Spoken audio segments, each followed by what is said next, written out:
Welcome to the Nomad Network, your first stop for complete and comprehensive Chicago Bears football coverage. Dive deep into analyses, updates, and all things Bears. Subscribe to our YouTube channel today and never miss a beat.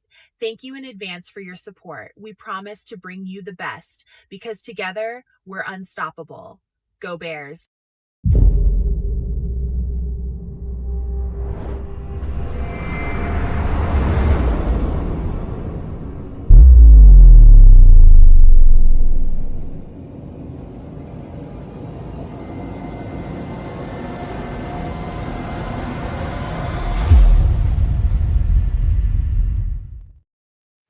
Yo, No Maniacs. Welcome into another edition of Nomad at Night. I'm your host, Nomad, and this is my trusty over there, my brother from another mother over there in Canada, my guy, Kids, the Canuck. And listen, all this offseason, for me, I'm just speaking very binary right now. This has all been building. Everything's been building up to this very moment that's going to start happening tomorrow or the next day, and that is pads. Pads come on at Hallis Hall, and that's all I care about. All this other stuff that's been going on, we will talk about it, and we've been doing a good job of that on Feed the Bears all week long. We're going to continue doing that while it's camp and during the season. We'll do all that stuff. But right now, what's most important to me is true blue football, and that's pads coming on at Hallis Hall, and this is what I've been waiting on. I know it's when everybody's been waiting on. This is when you find out. This is when you know, people either hang on or they fall off. That's where we at, man. We're going to get about a week and a half of pads, and you're going to start seeing names fall off. I don't know that it might take a whole week and a half. It might be 3 or 4 days into pads, and guys might start coming up missing. They might start replacing players. But that, as bad as that sounds, I'm looking forward to the pads, but I'm not looking forward to people losing their jobs, which is going to naturally happen as the pads go on. Either people rise to the occasion or they cannot. You know, everybody can't play NFL football. Some people can play really, really good college football and they get to the next level and they can't hang with the big dogs. And so this is where we at, man. It might be some guys on this team that we really, really like that might not be here. You know, like there's one, for instance, that's already out of the picture, and that is Jeremy Robinson. People like that guy, man. They liked him. I liked his traits when I seen him when he was at Kansas, but he didn't even make it to pads. And so this is what we're talking about, man. We're talking about either you're a rider or you ain't. Either you're going to be riding for the Chicago Bears or you ain't. We're going to soon find out, like in the next 24 to 48 hours, Jack. But that's what I'm so looking forward to. Thank everybody for being here tonight, man. I see a bunch of people in the chat, but I'm going to wait and pass it to my guy. Give him an alley-oop this time over in Canada and see what he does with the rock. My guy, Ked, the Canuck from Canada. Oh, I should have. I was going to 360, but real talk, I'd smash up all kinds of stuff on my desk. Hey, y'all, Sunday night. It's Nomad at Night. All sorts of fun jazz to talk about this week at Hallis, and with respect to players showing up, others not showing up, and things of that nature. So we'll have a good little tete-a-tete, as they like to say, in neighboring Quebec. I'm in Ontario. I'm right next to Quebec. Anyways, yeah. So let me give a little bit of love to all those folks out there. We'll start things off just by saying Keds is multi-streaming as per normal. By all means, take a quick peek over at Keds the Canuck right here on YouTube. Give me a little bit of like, share, and subscribe, and head right on back here. And we'll keep it moving. Or you can stick around at Kids on the Kids side. It's all the same. It's the same amount of love. And let me give y'all some love for showing up nice, bright, and early. We'll start out with the immortal Naj, who's doing double duty on both sides of the fence, right on Kids the Canuck site, right here on the Nomad Network. Big shout out to the immortal Naj. Shout outs to my guy Black Diamond. Petty Murphy's in the house. Good to see you, Petty Murphy, man. We're gonna chop it up here tonight. Levante Rogers is rolling with us tonight. That means for sure there'll be some good conversation in the chat. Right alongside Super No Maniac Marlon Johnson's rolling with us, rolling deep. Him and Derek Guy, he's a Super No Maniac as well. You should be too. The good minister Charles Johnson is rolling with us tonight. We got some Patriots love here. Patriots 12 is rolling with us tonight. You gotta love that, man. I don't even know what to say. Omar 86 is with us, man. That's like either if you're born in 86, that was a good year. You got that Neil Anderson, You know what I mean?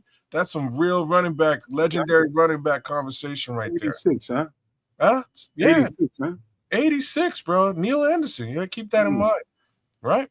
85 was all about Walter, but 86, Neil Anderson kind of stepped up to the plate, man. Now that I think about that, I guess you're right. Yeah, man. Yeah, bro. Hey, Frank Q's with us. Smitty Q's with us. Paul Rodriguez is with us. And my guy Dobbsy34 just jumped in the building too, man. Good to see y'all. Oh, Calvin C's down with us too, man. Ain't seen you in a minute there, Calvin C. Oh, 4986. That's you're I was gonna say you're a Libra, you're a Virgo though. It's all good, bro. It's all good. Hey, man. We're gonna do the darn thing. We're gonna talk a little Chicago Bears with y'all as per normal on a Sunday night. And no, man, where do you want to take this thing first? Oh, Dave first. Gibson's with us too. And Calvin C, who just busted up in this piece too. Omar 86, you just said that, right? Omar 86 and Cloud Chasers is with us tonight too. All Cheers, right. y'all. Let me do a little house cleaning before we get started. This is good news because previously to become a Super No Maniac, it cost $4.99 a month. And after consulting with my guys, man, and this is just because we're right there talking to kids before the show. We were talking website, and he's pretty much done with it. And we're going to be debuting that thing by Wednesday. And what I'm going to do as soon as the show is over, and I hope and pray at least about 50 to 75 No Maniacs go and grab a membership, and I'm gonna bring it down to like 99 cents or $1.99, one of those two. I might go 99 cents just so a lot of people can get a membership, and that way you can get your discount on some of this cool ass merchandise we got cooked up for you all. When you all see this merchandise, you'll be glad you got a membership. Trust me when I tell you. So just know in advance when the show is over, I'm gonna go into YouTube and change that around, change the membership fee to about $1 or $1.99. That's everybody can afford that. So if you really support us and you want to help us grow this channel, go ahead and grab your membership right after this show, man. I'm gonna go in there and change it up, and that way you can get your discounts when this website comes out by Wednesday. So we're gonna do that. But before we get into any football conversation, man, I gotta pass it right back to you to see what kind of human stuff you've been up to, man. How's family? How are you? How you feeling? How you doing, bro? I'm doing all right, man. Headed out to the casino on Friday, made a couple $100. Shout out to the House of the Dragon slot machine. You know what I'm saying? Okay. Oh, so hold on for a second. So Cloud Chasers wants to know, kids, you're a good orator with this kind of damn it. He wants to know how to become a member. Basically you click on the join button and you follow the prompts. Sometimes, depending on what device you're using, it gets a little bit tricky to get it. If you're having trouble though, do me a favor, Cloud Chaser, when you jump on Nomad's site or comment on this video, and we'll help walk you through afterwards. Probably the best way to articulate that. This way we don't chew it up on the show. I might be able to help him a little bit. Just tell me, Cloud Chasers, what kind of device are you using right now? You on the phone? You on a laptop? You on a desktop? If that helps, probably help you there. Yeah, that helps. If you're using a tablet or a phone, it's a little bit tricky. It's going to get blocked out by what you're watching right now. I hear you, Levante. I'm just trying to get everybody. I think everybody's going to really like some of this merchandise coming out. And I know everybody's going to want a piece of it. So if you become a member, it's just going to be easier for you to get that little discount for it, man. Just pay a little bit less for the stuff, man. It's going to be dope. It's dope designs, man. I'm telling you, man. You're going to like it. So I'm just trying to make it easy for everybody. Oh, he's on his phone. See, that's exactly what it is, because you need to go to the actual Nomad Network page on YouTube first, as opposed to this video, and you join there. The join button is on the actual Nomad Network page. But hey, man, do it after the show and rock on. I'm gonna go there right now. I'll tell you exactly what it looks like. And I think it says it says videos, shorts, different stuff at the top, man. All you gotta do is scroll that thing to the left a little bit, and you'll see join. Yeah. So all you gotta do is scroll those where it says videos, shorts, and all that. Just scroll that to the left, and you'll see join right after that. But yeah, Levante, I think it's actually in our best interest to lower that a little bit. This way, everybody can sort of buy in, especially if you're interested in copying some of the merch. This way, once more, everybody can get some level of discount. We'd like to offer our patrons a discount on the merchandise that we're going to put up there. We're creating some cool stuff, so you'll get to see it shortly thereafter. And by all means, support the networks, whether that network is Keds of Canuck, whether that network is Sports Chicago Style, whether that network is right here, the Nomad Network. It'll give you guys, our patrons, our fans, our friends, the opportunity to help us out a little bit, help support the networks, Everybody in their brand is properly represented on there, so everybody will have featured stuff on there. So it's gonna be nice, man. You guys will see shortly. But I interrupted you because he was needing help becoming a member. You was in the middle of telling me something.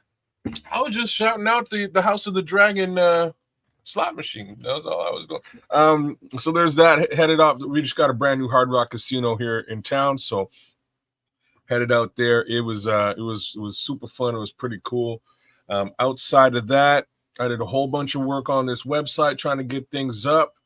And what else did I do? Oh, I got a couple of good work, couple of days of workout in too, man. That felt great. I feel pretty good, man. I'm good with it. Got a little fade. You know what I mean, tape it up a little bit. Hey man, look, dude, I'm always on the yard work this time of year. It's been raining heavily, and I said this on Feed the Bears the last time. I think it was Saturday. Yesterday, I did the show, and man, dude, in the middle of, I had 3/4 of my yard work done. I'm talking about the grass cutting part of it. I had all that stuff done.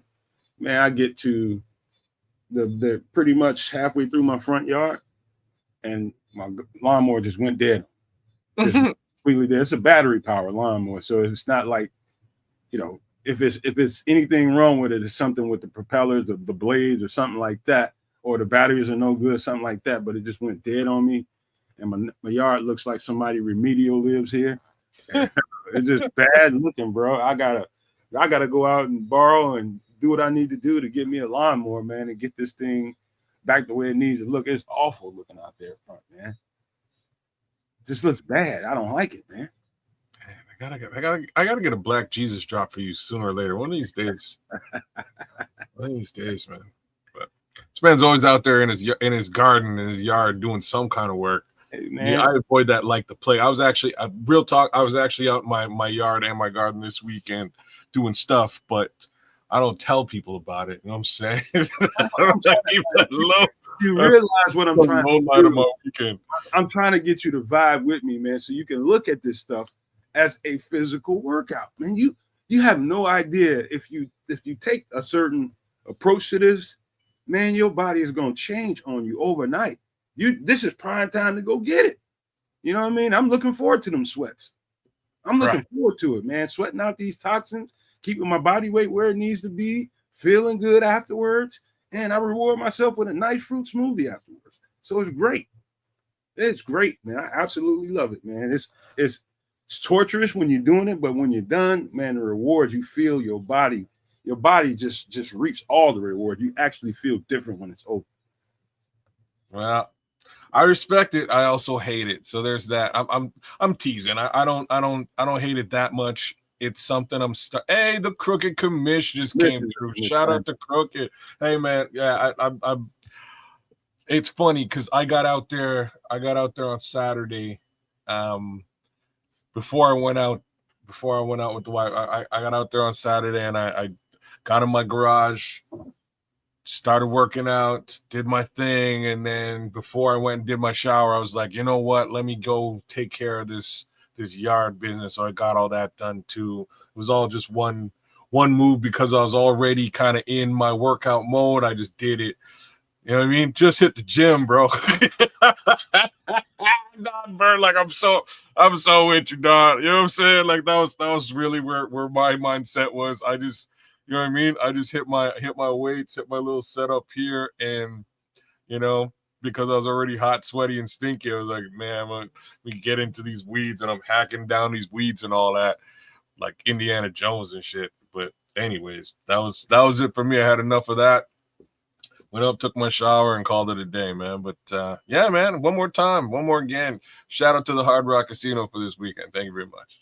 Hey man, Don says, Nomad man, hit the gym. Dog, that's what I'm saying. I used to be in the gym, man. There's too many weirdos in that these days, man. Too many. The vibe is weird. Too many cats trying to. I don't know. There's too many people on steroids. Number one, and don't know how to manage their damn emotions. I'll be gonna slap the dog shit out of somebody in there, and people just. It's like some of the guys around there, they just all that testosterone, man. They looking for problems. Like when I say weird stuff, I mean truly weird shit be going on in them gyms, man. Like I don't even attempt to go in the locker room no more. I stopped doing that a long time ago. I used to do my little workout and just beat it. Take care of all that stuff at home. But man, weirdo stuff going on. I don't need weights no more, man. I got a push-up bar. I got 2 push-up bars. I got curl. I got dumbbells at the house, man. All I need now is a new pull-up bar and I'll be straight. That's all I need. I get that for like $25, $30, so I ain't really tripping on no gym. I had all kinds of weights, so there's that. The upside is my son left a bunch. Like I gave my son my weights from back in the day, and he just doubled and tripled on whatever I had. So I got a ton of stuff. It's really a question of finding an actual location in the house to do it. But when he came back, he helped me kind of clear out the garage. Got all my weights up now. He's coming back next week. I need to do a little bit more work in the garage just to get my my punching bag up. Once I get my punching bag up, I'm good, man. I got a bike in there, stationary bike. Jump on the stationary bike for about 15 minutes yesterday. Then the rest of the stuff, man. So get a little upper body calisthenics going with the punching bag there real soon, probably in about a week's time. So. Yeah, man. Things are good. Things are going good, man. Things are going good. I'm trying to do the darn thing. I'm trying to get me a pool table, man. I have one. I'm trying to get me one. I got to get my basement finished up, man. Let's just say it needs some work down there, man. I can't put that table down there. I can get one like it's nothing. Like one of my cousins, her husband has one, a nice 9-footer that he doesn't want. And I was just like, you slow, bro. I was like, I want me. He said he wanted him one of those. You know what? When you get it, it's just like the simplest thing. When you get it, you're gonna want to get rid of it. No. I'm a pool player, bro. I play. I play, but who are you playing pool against? No, it's about staying sharp. All right, staying sharp. Okay. So if you were around me, and if I was at your house. That's different. Now there's 2 of us. You know what I'm saying? You know what I'm saying? Like, now there's 2 of us. We're gonna play some pool. But it's just I'm the only one who lives here who plays pool. I don't whoop my wife's ass. I don't whoop my daughter's ass. Whoop my son. My son moved out. My daughter moved out. There's nobody for me to play pool with unless somebody comes over. And then I whoop their ass, and they don't want to play pool with me because it's like, you play pool all the time. You know what's up. Well, yeah, I have a pool table.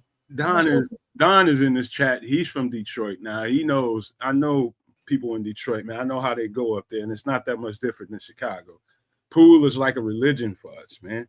It's like a religion for us. Like you don't get too old, you ain't too young to learn. You know what I mean? And I take it seriously. Pool took me to Vegas, bro. I led my whole damn team when I was in Atlanta to Vegas, bro. I put them on my back and took them to Vegas. And so I haven't really, and my mother, before she closed down her bar, she had a pool table down there. So I go down there and be shooting and keeping my skill set up. But I definitely want a pool table in my basement, man. I got to have it, man. Well, like I say, I felt the exact same way when I moved into this house.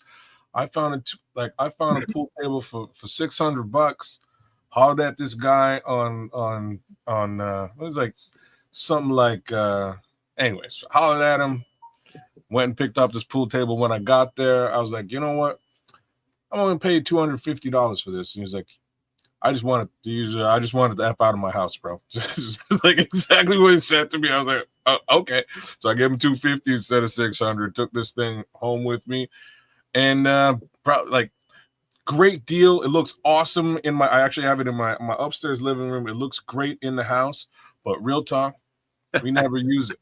Never use it. Like we went on play. Ooh, this Mikey's cold blooded. You're in Yeah. Detroit right now. He might say he's in Detroit Okay. right now. Work. Oh. Don Burr ain't having any of that. Don Burr, I'll be on. Hey Don, I'll be on my homies, man. Whenever they know to clean their pool table. Wow, Don, that's what's up, man. I got more clothes on my pool table than I do pool balls, bro. Like straight up. That's what happens. That's what I'm saying. You're gonna get it. You're gonna love it for a little bit. It was cool. It was cool. Like originally, I had my homies come over. We played. I whooped their like. I have some serious pool playing like homies, man. I have some serious pool players. They came by. They got whooped, and they didn't want any more of it. And like, what's real cool is my pool table also like doubles as a ping pong table. So after I whooped them at pool, it was like, oh no, now we got to play some ping pong. And let me tell you, I'm pretty damn good at ping pong. Like I'm just saying that the people in the world, I'll play ping pong against anybody, and I'll flip it into that old, that Asian technique, and like just throws people off. Anyways, I used to be somewhat decent at it, but shout out to Levante Rogers and much appreciation to you, my guy. Oh, sweet, newest member of G-Man. Oh, the original G-Man. Levante, man, good looking out, man. Good looking out. But yeah, man, it's and shout out to King Booker who just busted up in this piece. Let's get started, man, because a lot of people want to talk about Bears, I believe. I think that's what they came around here for. All right, let's do that. Get right on into it. So let's just start where we need to start. And that is the pads are coming on, kids. And I just, in that intro, when I came out and said all that stuff, I meant every word of that. Now we down to the nitty gritty, man. It's nut cutting time, man. We're going to see where the boys are and where the men are, man. We're going to find out. We're going to, as the first few days of pads, man, you're going to hear a lot of stuff. Guys are going to come, guys are going to go. Knock on wood. Hopefully everybody stays healthy. Expect some healthy skirmishes out there. You can't have a good training camp without some fisticuffs. You're going to have some of that going on, and you're going to love it. But this is what we all waiting for, man. All this stuff that's been going on in the off season, talking about draft, talking about free agency, all this quasi football that's been going on for the first week with shorts and helmets on. That ain't shit. This is real football that's coming to you live and direct. This is what we waiting on, kids. Yup. Hey, Crimson just jumped in too, man. Look, I'm checking out a bunch of the footage on Twitter, and there's some good footage out there, man. And I'm impressed by what I'm seeing. I'm sure they're leaving out some bad footage, but I'm impressed. I'm so glad that Colston Loveland's on the field right now, messing around. I love that, and he looks as advertised. Well, I'm saying. I would say this to you, for all the people that can't wait to see Colston Loveland in pads and geared up and playing, they just now released him to go full go in 7-on-7s. That's as far as it went, sounded like to me in pads. I think they pulled him off in 11-on-11s because 11-on-11, they get a little bit more physical, right? Yeah. You ever play, you know that, man. 7-on-7 is just matchup stuff. 11-on-11, guys get a little bit physical when they start doing that. And so they took him off during those periods. So what I would expect, kids, is when the pads go on, they will gradually ease him into it. So if you hear Colston Loveland is not fully involved when the pads go on early, just understand why. They're just trying to ease him into the flow a little bit, get him back to football stuff. Well, I'm just happy he's on the field. Hint, hint, nudge, nudge. And that being said, there's a guy waiting to show up on the field, and we ain't. I ain't got no footage of him. I can't wait to see what he's all about. I've seen his earlier tape, his college tape, and that looks great and all that. But I want to see him in blue and orange. And man, unfortunately or fortunately, call it what you will, somebody else looking good too, and that's J.P. Richardson in hindsight. So I'm glad somebody else is stepping up to the plate and taking their opportunities seriously, man. So he's looking pretty decent from what I'm seeing. Another guy who's looking very decent, our boy Odunze, man. Well, Odunze looking nice out there. he should be looking nice. He's healthy. He should be looking nice. They're just running around in shorts and helmets, man. It ain't nothing to write home about. It's just it's just plays without no physical. It gets a little bit of physical, like I said, in 11 on 11s, but it ain't really nothing, man. It's just route running and catching, throwing the ball. For me, it's more related to building chemistry with the quarterback, and I like to see that. I like to see that period, and it's. I think it's starting to become a little bit of a thing between him and Caleb, and I hope that thing continues on. Oh man, I was gonna wait for the Luther Burden talk, but people want. Well, that's what I was just alluding to. You know what I mean? I kind of sidestepped it with Rome Odunze positivity, but yeah. Let me just. I'm just gonna repeat a lot of what I've been saying about Luther Burden and this whole situation. I'm just telling you guys right now. As far as football goes in Chicago, inside Hallis Hall, Olamide Zacchaeus. Who else is a slot receiver? We just grabbed what's his name, number 12. Forget his name. Duvernay and JP Richardson are head and shoulders above Luther Burden for one reason and one reason only. Luther Burden is unavailable. So when it comes down to preseason, early part of the season, when preseason is over, by the time we get to preseason, we hoping Luther Burden is on the field and trying to get some reps out there. We love to see him in at least one of those preseason games at this point, but we don't know how long it's going to take him to ramp up and get football ready now. You know, everybody out there has been running around, getting conditioned, getting football ready. You know, getting you in the gym or in the training room, there's no way to get football ready inside of there. And so whenever they do release him for practice again, it's going to take him a couple, 2 or 3 weeks to get football ready. And so what I'm thinking is, if we're lucky, we might see Luther Burden get some significant reps third preseason game. I'm just thinking, man, you know, I don't, if we got him at some point do one of those joint practices, that'd be great. I think that's being really, really, you probably reaching a little bit if you expect him for one of those joint practices. But I'm talking about late in the camp. I'm talking about second or third preseason game. We might, if we're lucky, we might see some Luther Burden. But right now, he's just way behind everybody right now. They need to get him caught up physically and mentally. So let's avoid the reach. And so what happens if he misses the whole preseason? He's going to be behind all season long. You think he sees the field this year? He'll see if he misses the preseason, he'll see the field, but he'll be behind the entire season because the coaches don't really have time to get him where he needs to be. It's because we're in full throttle during the season. They're from game to game. They got to scout the next opponent. They ain't got time to be working with Luther Burden individually. This is that time now. That's what I'm trying to say. It's nothing good if he misses the preseason. I'm hopeful. Hopefully he gets out here this week and all that shit shuts the fuck up and we ain't got to talk about it no more. But right now he's playing catch up, man. There's no other way to put it. I hate stuff like this, man. Hate it. Hate stuff like this.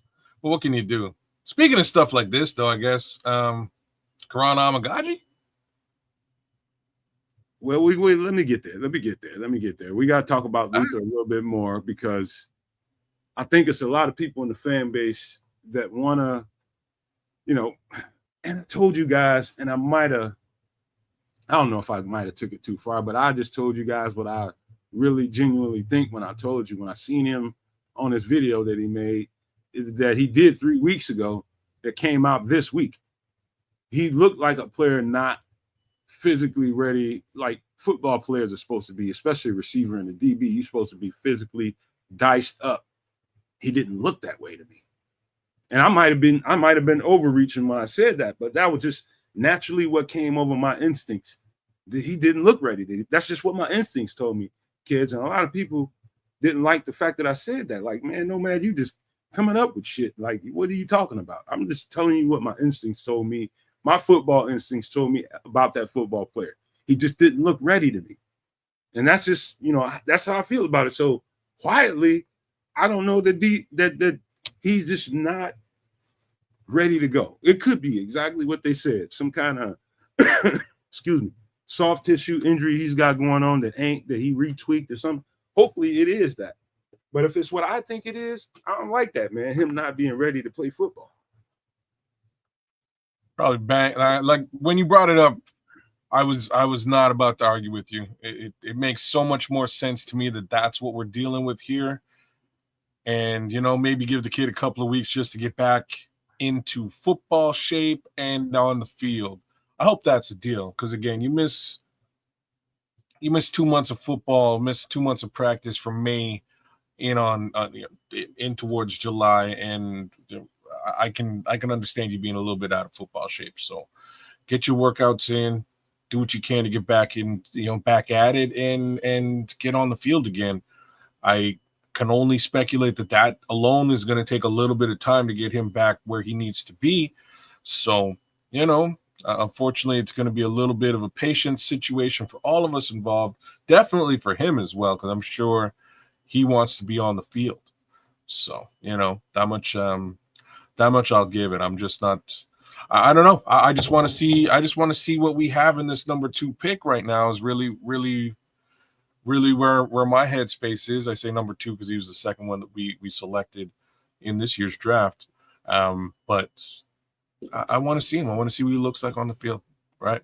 Otherwise, I think it's going to be a whole lot of Olamide Zaccheaus, which I'm not extremely mad at either. Hey, listen. We're going to get back to the Luther Burton talk in just a second, but I'm so glad Dan Brown popped. Don't say that, G-Man. Sorry. Oh, hey, Dan Brown. G-Man becoming a Super No Maniac too. But Dan Brown, I just wanted to let you know, all the No Maniacs, Super No Maniacs, pay close attention. One of our own, Mr. Dan Brown, which you see on the screen right here, is an official writer for NFL Draft Diamonds. Let me repeat that. One of our own, one of the No Maniacs, Dan Brown, is an official writer for NFL Draft Diamond. It's a site that I go to often when I'm in that mode, when I'm doing, pre-draft stuff, when I'm scouting these, I use that site often, just to they do a good job at locating some of these guys that sometimes I don't even have time to get to because I'm sorting through so many different guides. I like that website for a lot of different reasons.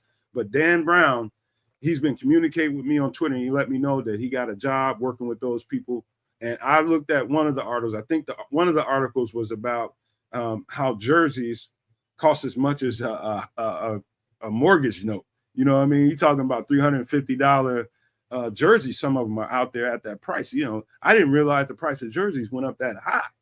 And so that article is there. There's another one that he did that I was about to look at. And this is no shot at Dan. Dan is just writing on the site. The site is a little bit slow. So when you go to NFL Draft Diamonds, expect it to buffer for a little bit. At least it did on my computer and on my Android. That's the phone I use. It just give it some time to buffer, and you'll find articles. If you want to throw the link in there, Dan, feel free to do that.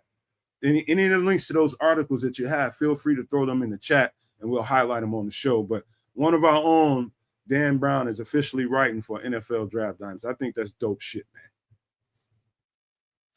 Yeah, so I actually had the opportunity of chopping it up with Dan Brown a little bit this week as well. One of these days, Dan, if you're free, give us a holler, man. I would say closer to off season this and towards next year's draft, man. We'll have you on. Let me fix it. He specified. He's right. He did tell me this, and I messed this up. But he's an unpaid intern, but will help him build a portfolio that hopefully will lead him to some paid work. And so we got to everybody give Dan a shout out, man. Everybody keep encouraging this guy, man, because what I saw, I liked. What I could read, I liked, and I think he's on his way to something. And I'm supporting. We will support him over here on the Nomad Network. Hopefully, you all too, man. He's one of us. Yeah, by all means, Dan Brown. Like I say, we'd love to have you on and help you promote your stuff, man. Especially as we get closer to next year's draft, because I'm telling you, 2026 is going to be the year. and I could utilize all the intel possible with respect to the 2026 draft. So let's do it. You know, Dan, you got nothing but love and support over here. Just know that. Everybody gonna push you, man. You got nothing but love and support over here. Ooh, Scrolls. Keep pushing it. Go ahead. He said, Dan, one of these days, Dan gonna be in the big leagues working with Joy Taylor. Peanut butter skin. Damn. Hey, Joy Taylor's gonna get a job. I'm just gonna tell you right now. That's just how that industry works. She's gonna work again. She might not. She might have to take a step down to get a step up, but she's. I bet she's working right now. Yes, it is easier to navigate on the phone, Dan. I will agree with that. I did use my laptop a couple of times, and then I went to the phone. And it is much easier to navigate, for sure. But everybody's giving you love, Dan, man. Good luck to you, man, and keep it up. Keep letting us know what's going on with that, man. We love you over here, man. Keep striving for whatever you want, man. You go get it. Yeah, do it big. Do it. But let's get back to the Luther Burden conversation real quick before we move topics, man. I will emphasize this. At this point, we have slot players on the team that I think are good enough so that we won't necessarily miss the presence of Luther Burden. Luther Burden, you know, I just wish he was out there getting reps, but I know he's going to be fine at some point. I just know he's missing a lot of valuable stuff right now. Just a lot of valuable stuff. He'll be fine in the end, but right now he's just missing a lot. I would just say that, and I'll leave that there. Go ahead, kids, if you got anything else. Nah, not much. It's just chemistry for me, man. It's all like you would want to get the opportunity to sort of feel Caleb out, and vice versa. Have him get a better understanding of who Luther Burden is on the field, and I think that alone may hold him back this season, right? Like that's to me the biggest piece to all this. If Caleb gets to working with JP Richardson and really finds some level of chemistry and builds that up with JP or Olamide Zaccheaus, it is what it is, unfortunately. Next man up. You know, that's kind of where we are. Yeah. It's like, just like what Calvin is saying, the receiving core is stacked. It's not like they'll miss it. Can't miss what you never had yet. You know what I mean? They're prepared. They're prepared. Good guys in that room. Shout out to Daryl Gibson. I see your question in the chat. I'm going to get to it, but I want you to elaborate on your question. What is that weakness that we're talking about? What do you mean? You got to read what he says. For the all people. Right. I was trying not to read. Now that you put it on the screen, I have to read it. So what does it really mean that your new head coach is telegraphing one of your biggest weaknesses for the whole world to see? Not good, in my opinion. Darren, I want you to elaborate on it because I think I know what you're talking about, but I don't want to speculate and be wrong and then have people mad at me. I bet it's Caleb Williams related to, you know, his grasp of the situation. Maybe I'm just guessing. See, that's what I didn't want to do. I don't know what, I can't read his mind, but I'm guessing that's where he's going. That's what I didn't want to do. You know what I mean? I'm negative enough on Bears stuff as a general rule of thumb, so I figured I would give Daryl the opportunity to clarify and hit me with that. It's an interesting question. I think it's what you just articulated it to me. Getting rid of the ball quickly. Okay. Cool. All right, cool. Oh, he's talking about getting rid of the ball. All right, that's fine. So that's like, here's the thing, Daryl. If you ain't the guy, you ain't the guy. And Ben Johnson didn't draft him. So that's what that is. You got to cover. There's this thing we call CYA. You got to cover your ass. So if the kid can't do it, you might as well let everybody know the kid can't do it. Well, hang tight, Daryl. We're going to get into some Caleb stuff later on in the show, and we're going to get to part of what you're getting at, but a little bit more comprehensive of that whole thing. And I've been digging, watching video, listening to people, just putting it all together. And I think, and this whole thing with Dan Orlovsky, we'll talk about that whole thing at some point in the show here, man. I'm trying to wait to have that conversation because there's a lot more other stuff to talk about. So getting off of the Luther Burden conversation, the left tackle battle, let me tell you how that's been going so far. So consistently, kids, Braxton Jones is taking the first reps with the team consistently every single day. And when he gets off the field and goes to his ramp up stuff and starts doing his sideline, treatment or training, whatever he's doing to rehab that ankle, that's when these two guys are going back and forth between Kieran Amagaji and Ozzie Trapil. And so right now it's just a back and forth between those guys. Both of them are sound from Ben Johnson's mouth. He says both of them look really, really good. He's really impressed with both of them. So it's definitely still an ongoing thing. I wasn't one of those people who thought that we would have the left tackle situation figured out within a week of training camp. No way. But if you look at the tells, it's telling us something. Obviously, they want Braxton Jones to maintain his presence as a starting left tackle, or they would not continue to give him left tackle 1 reps every single day. He's not flip-flopping. Those other two are.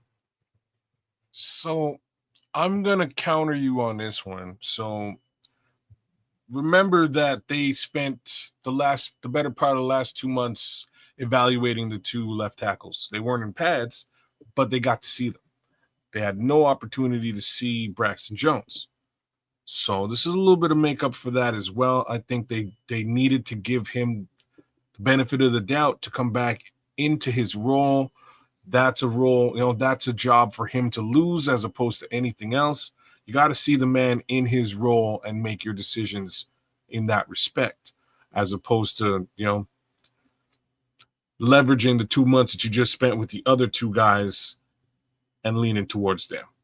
So I think they're doing the right thing. I think they put Braxton right back where he was, and they're giving him the opportunity again to prove them wrong. We'll see what happens. Yeah, it's pretty telling to me, man. I think unless something catastrophic is going on with Braxton Jones, and I'm just going to knock on wood because I wish Braxton Jones the best. I think Braxton Jones is an awesome left tackle. I think just because he struggles in the bull rush, I spent a pretty good amount of time.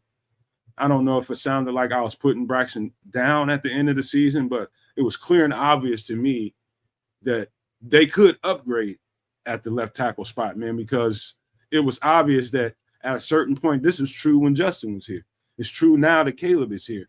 You can see them if you watch enough film and on all 22, if you pay close attention, you will see the quarterback at times will overcompensate for that left side, knowing there's only a certain amount of time he's going to be allowed over on that side. So he'll compensate a little bit. And that in turn ends up making a quarterback run a little bit too quick out of the pocket when he shouldn't.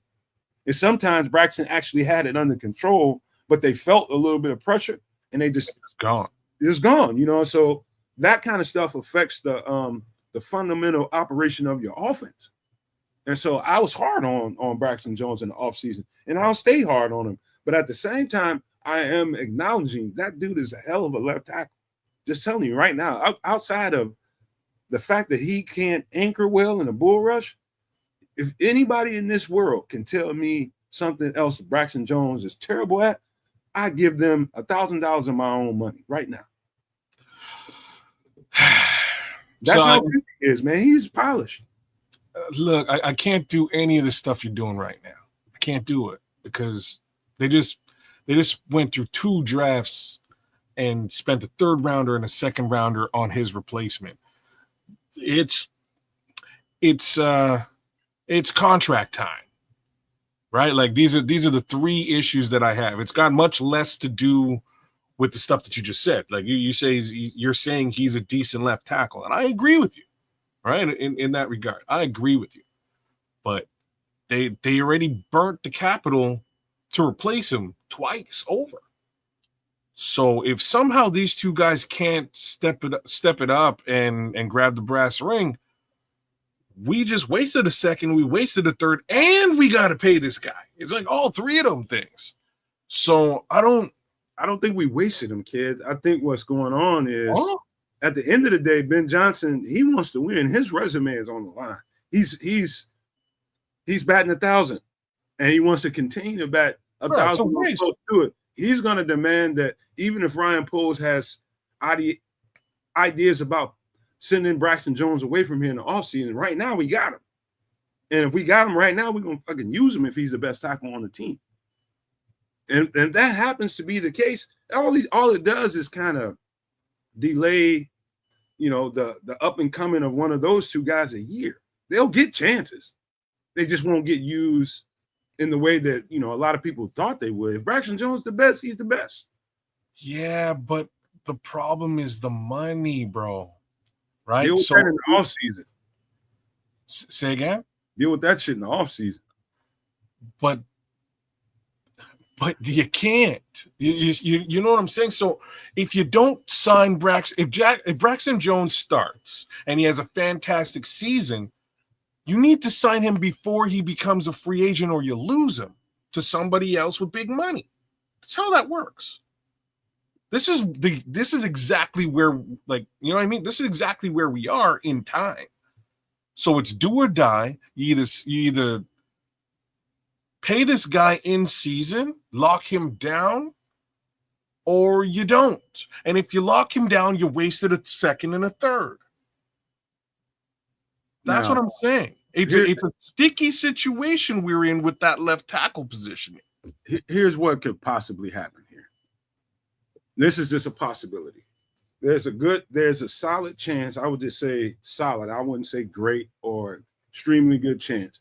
I would say I'll just say a decent chance that one of those two guys between Kieran Amagaji and Ozzie Trapillo blows the staff away when the pads go on. And they feel really, really good about the two of those guys. Whoever ends up being the starter out of the two. And then you can get to a phase where, okay, they feel comfortable possibly moving Braxton somewhere else to a team that may need his services. Then we can have that conversation. But as of now, there's no need to have that conversation because neither one of these two guys, neither one of them, kids, and as much as you talk about what we spend on them, what kind of draft capital we use on them, all that shit is irrelevant. If they can't hold the line when the pads go on, then we got a left tackle that we probably gonna have to pay later on.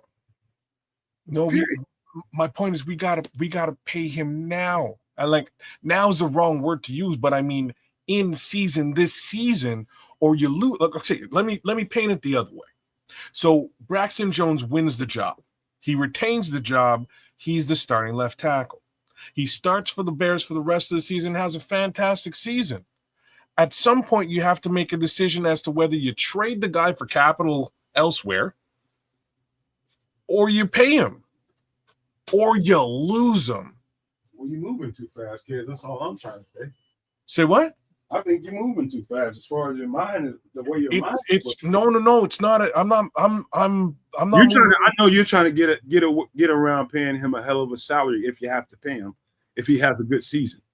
But whoa. Like that's kind of fine, except if he has a good season and you do decide to retain him and pay him, the result is that the 2 and the 3 you just spent are a waste. They're on a bench. See, right? I don't look at it that way.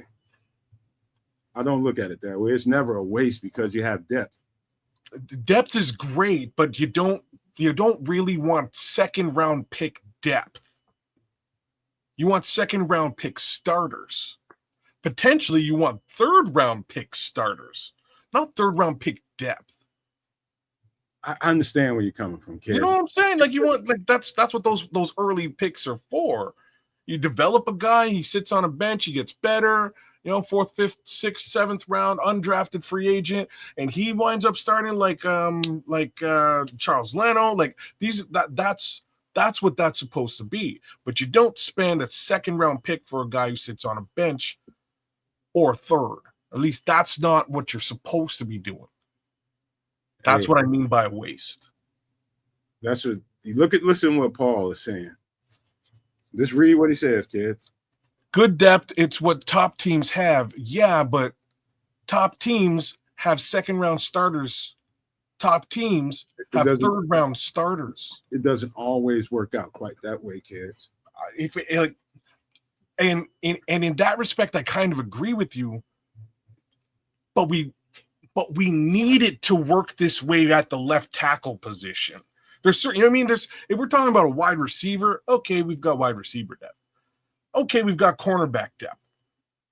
Left tackle position, we've had a problem at the left tackle position for a couple of years, like including Charles Leno. We need that solved. That's why they've spent so much capital on it. And if it still ain't solved, I don't know what to tell you. I'm kids, I want you to understand where I'm coming from. I'm not at all saying that your way of thinking is wrong whatsoever. You're right in your way of thinking. I'm trying to warn you that it might not actually play out that way.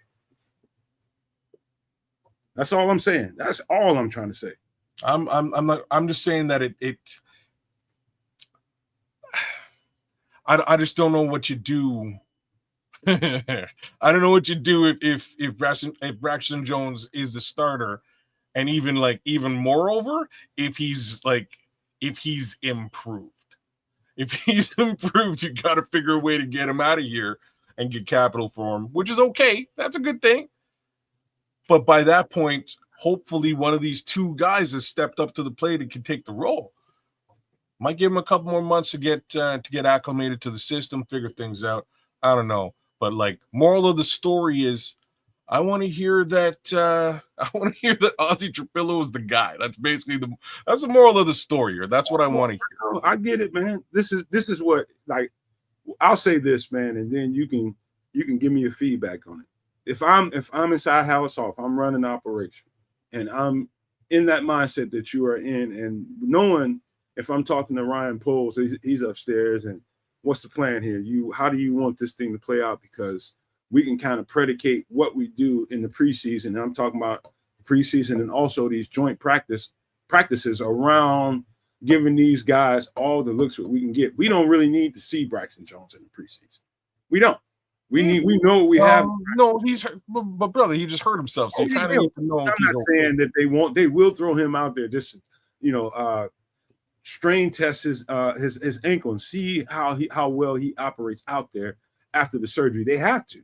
That's called doing due diligence. But once they realize Braxton Jones is still Braxton Jones, how many reps do you really need to give him when you got two guys right on his heels that you want to really find out if you have some trade bait here, man?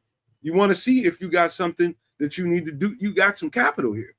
And so my opinion, they give those two guys as many possible reps as they can give them, and give Braxton Jones a minimum. Once you put him out there and see how his ankle holds up to some bull rush and all that kind of stuff, and he holds up decent, take him off the field and don't put his ass back out there.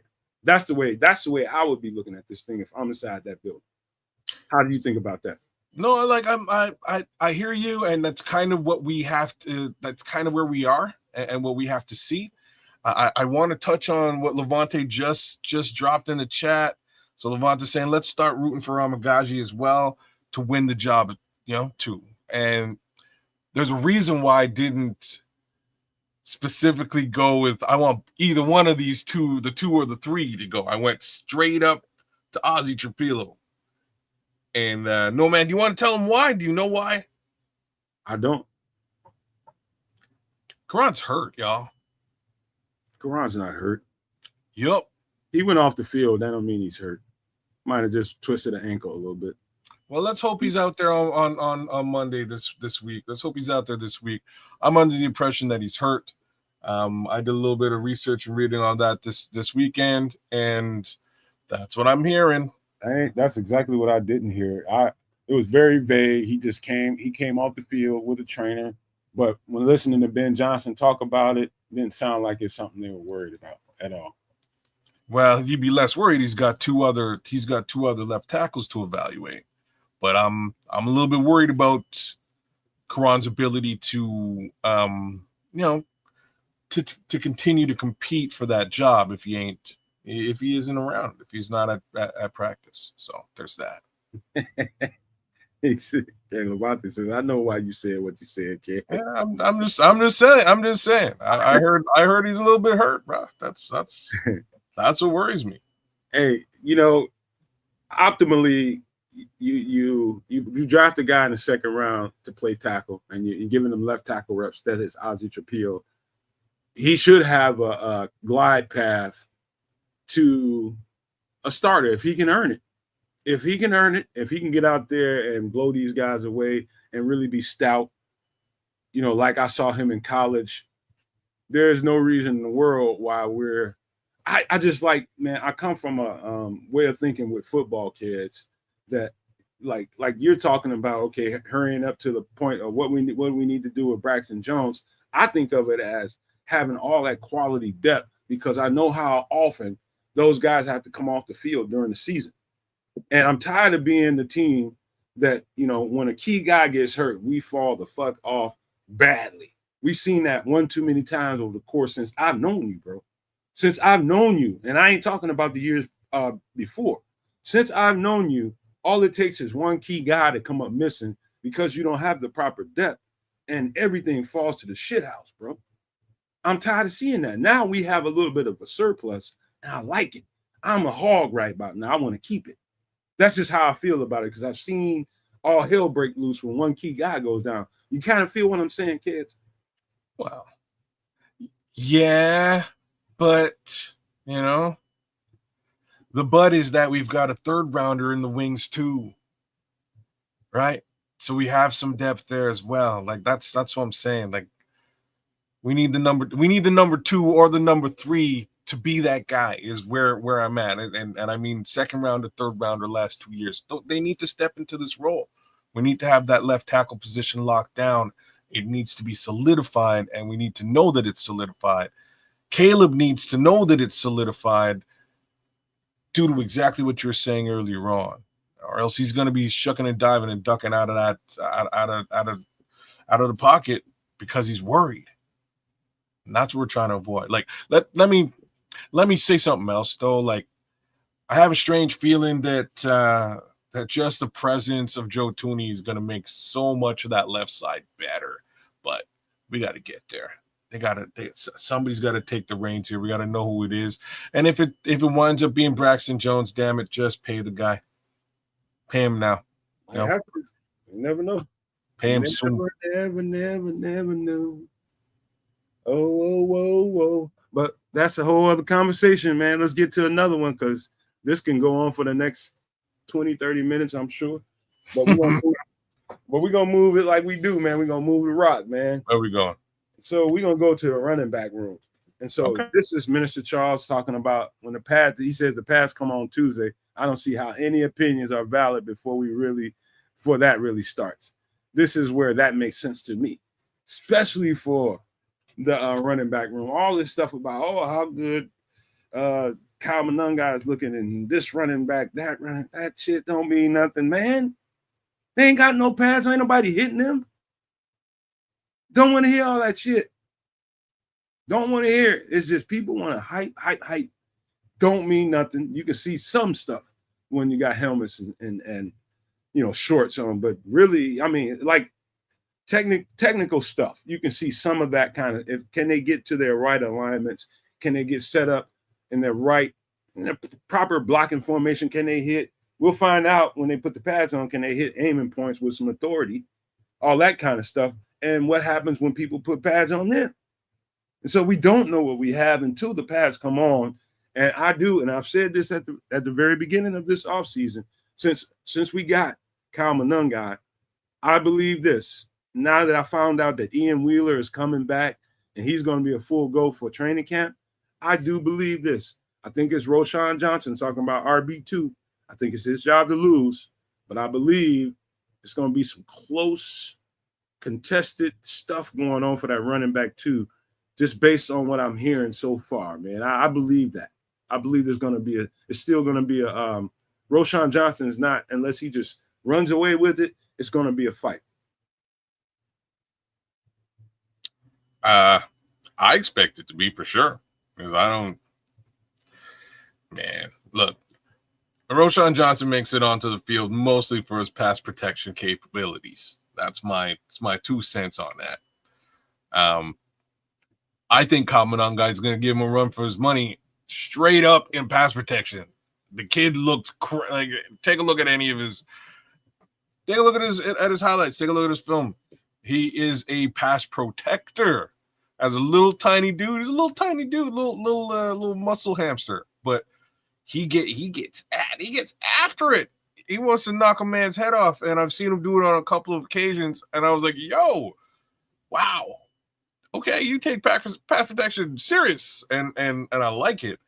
I'm not the grandest Kyle Monangai fan because of basically everything Nomad just said. I kind of need to see the kid in pads in the NFL first before I say much more. But I think it's going to get him on the field. And if the pass pro gets him on the field, the guy who was handling pass pro duties before is likely going to be on the bench. So that's my take. So when it comes down to it, efficiency, when balls are coming your way in the passing game, are you hitting the right hole? Like, because we're in a also, this is something we haven't had a chance to really talk about, something that Ben Johnson said. Somebody asked him. I think I spoke to it on Feed the Bears on one of those episodes. I talked about some reporter asked Ben Johnson, okay, what kind of running game are we going to feature here? Is it going to be a gap running scheme, or is it going to be wide zone, which he heavily used in Detroit? And he's still, and this is why not sure yet. I know, and likely he shouldn't be sure, because he's trying to he wants to build a scheme around what his talent, what his personnel does well. And until you put the pads on, you ain't gonna fucking know. Yeah. And so whether I prefer a gap scheme. A gap scheme is power. So when you have you get stuff like pin and pull, those some of the terms like that maybe a lot of people aren't familiar with. I'll do a graphic to kind of show you what some of the power schemes look like. I'll show you a graphic on the next episode, kind of give you an idea. And my boy D Nice just fell up in the building. He is here, and you give me a thumbs up down there, man, when you feel good and ready, because we ain't here talking about running backs. D, give me a thumbs up when you feel like you're good. He's ready. Anyway, born ready. D Nice, what up? You heard running back is like, oh, I'm in. What up, D? You muted, bro. I got him. I got you. What's good, fellas? Hey, bro. Yeah. What's happening? Man, you came right at the right time, D. We in here talking about running back 2 and how stuff that's been going on. All the talk about who's doing this, who's doing that. She don't mean nothing until they put some pads on. Absolutely. I was telling somebody today, I don't want to hear anything about 7-on-7s and all that. When they start putting them pads on and things start to get physical and really, really live, then talk to me. I ain't, I'm not a real, 7-on-7 is cool. I don't want to downplay it. But at this time of the year, I'm not really concerned. OTAs and stuff like that, yeah, I listen to that stuff all day. But until they put the pass on 11-on-11, all the ups and downs, it means nothing to me. Absolutely nothing. It shouldn't mean anything. This is when we're gonna find out. A lot of people excited about Kyle Monangai, rightfully so. It's a lot of people skeptical about Roschon Johnson. It's a lot of people with a lot of question marks in and around this running back room for good reason, because we're not sure what we have. We're not. Okay. No, man, I'm sorry to cut you off, brother. Let me ask you this. Do you think Roschon deserves speculation? Given the running back, given the offensive line situation the past couple of years since he's been here, I think he deserves some, because I don't know about his vision, man, and his lateral agility. I've questioned since we've gotten him. I wasn't that excited about him when we got him, but since he's been here, he's had a couple of moments, and I feel like with a better offensive line, with them functioning, we had a pretty average to low functioning offensive line. So I don't know how much of the responsibility I want to give Roschon Johnson for how good or bad he looked. You know what I'm saying? That's just where I'm at with him. Man, right. And you nailed it, but let me just add a little piece, and that's just one word: concussions. There you go. That's where I was going. Availability. Yeah, you got that. Go ahead. Anybody want to elaborate on that? Go right ahead. Well, that's the other piece to it, right? It's he gets hurt quite frequently. I'm not sure if he's really getting the yardage that we need out of him. Let's just erase that part out for a second. Let's just act like we didn't even know that he had a concussion problem. Let's just talk about his skill set. Do you think, kids and D-Nice, do you think this is a solid running back in this running back room that deserves an RB2 mantle. Do you think? Here's my answer. Like, just given where Ben Johnson just came from with the running back that he booted out, and the fact that he kind of gave the rock to the other running back to get 1 or 2 yards, it might work out for Roschon. Like, Roshan's kind of good for 1 or 2. It's that 3rd yard that's a problem. Like, that's probably the best way to put it. If you know what I mean, like, Jamal Williams was vulturing touches, and I mean vulturing touchdowns from DeAndre Swift for a solid 2 years. That might be the future of Roschon Johnson. I can see that happening. Mind you, I could see it happening with Kamananga and Kamananga getting those 3, 4, 5, 10 yards. I'll leave it there. I mean, we talk about the yardage per touch, but we cannot. I mean, before we talk about that, we have to know the guy's availability, because if he's in street clothes, he's getting no carries and no yards. You know, now, like you said, no man, his ability. He doesn't wow you with a burst. He doesn't have, incredible vision. It's not blazing speed there. You know what I'm saying? And I've argued with people and said that he was just a guy. And I even went further to say I don't know if he got, some pictures of somebody in the organization that's allowed him to stay in the good graces. Because I don't think he's anything special. Everyone said he runs hard, he does this well, he catches out the backfield well, he blocks well. And personally, I understand that blocking is a part of the responsibilities of a running back. But if I'm really hanging my hat on him being able to block, he's not my guy. I'm gonna say this to you, D, and kids. I spent a lot of time this offseason. Kids have been with me doing these shows, and I've been saying that we need to upgrade the running back room. I was of the opinion that we needed to draft 2 running backs if we could. We could get maybe trade back a time or 2 and get some, because I thought there was some real quality running backs in this draft. And I really think they missed the ball here, man. I'm not saying Kyle Manunga is going to come on this team and be garbage. I think he's going to be serviceable too.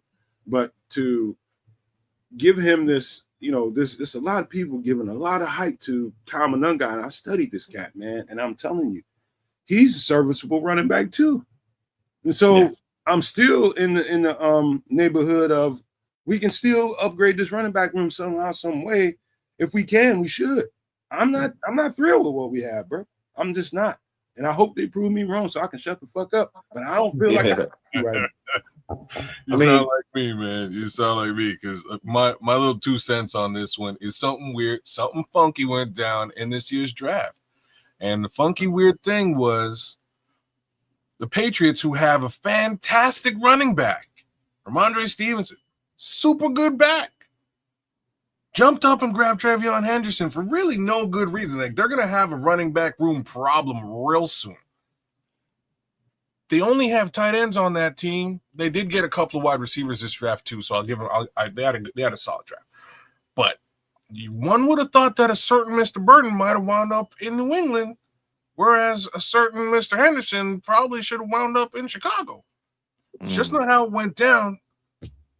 Just not how it went down. So now, considering it all, we're looking at that second back that you're talking about Nomad. My thoughts was, yeah, they probably should have went in and got 2, and they probably had that on the docket. But when Luther fell and the running back is gone, man, you take the wide receiver that's right there in front of you. So that's kind of how I feel. I feel that things went this time around, but either way, maybe they do get another back, but I think we all need to see the pads on before they make any kind of decision on scheme, before they make any kind of decision on personnel.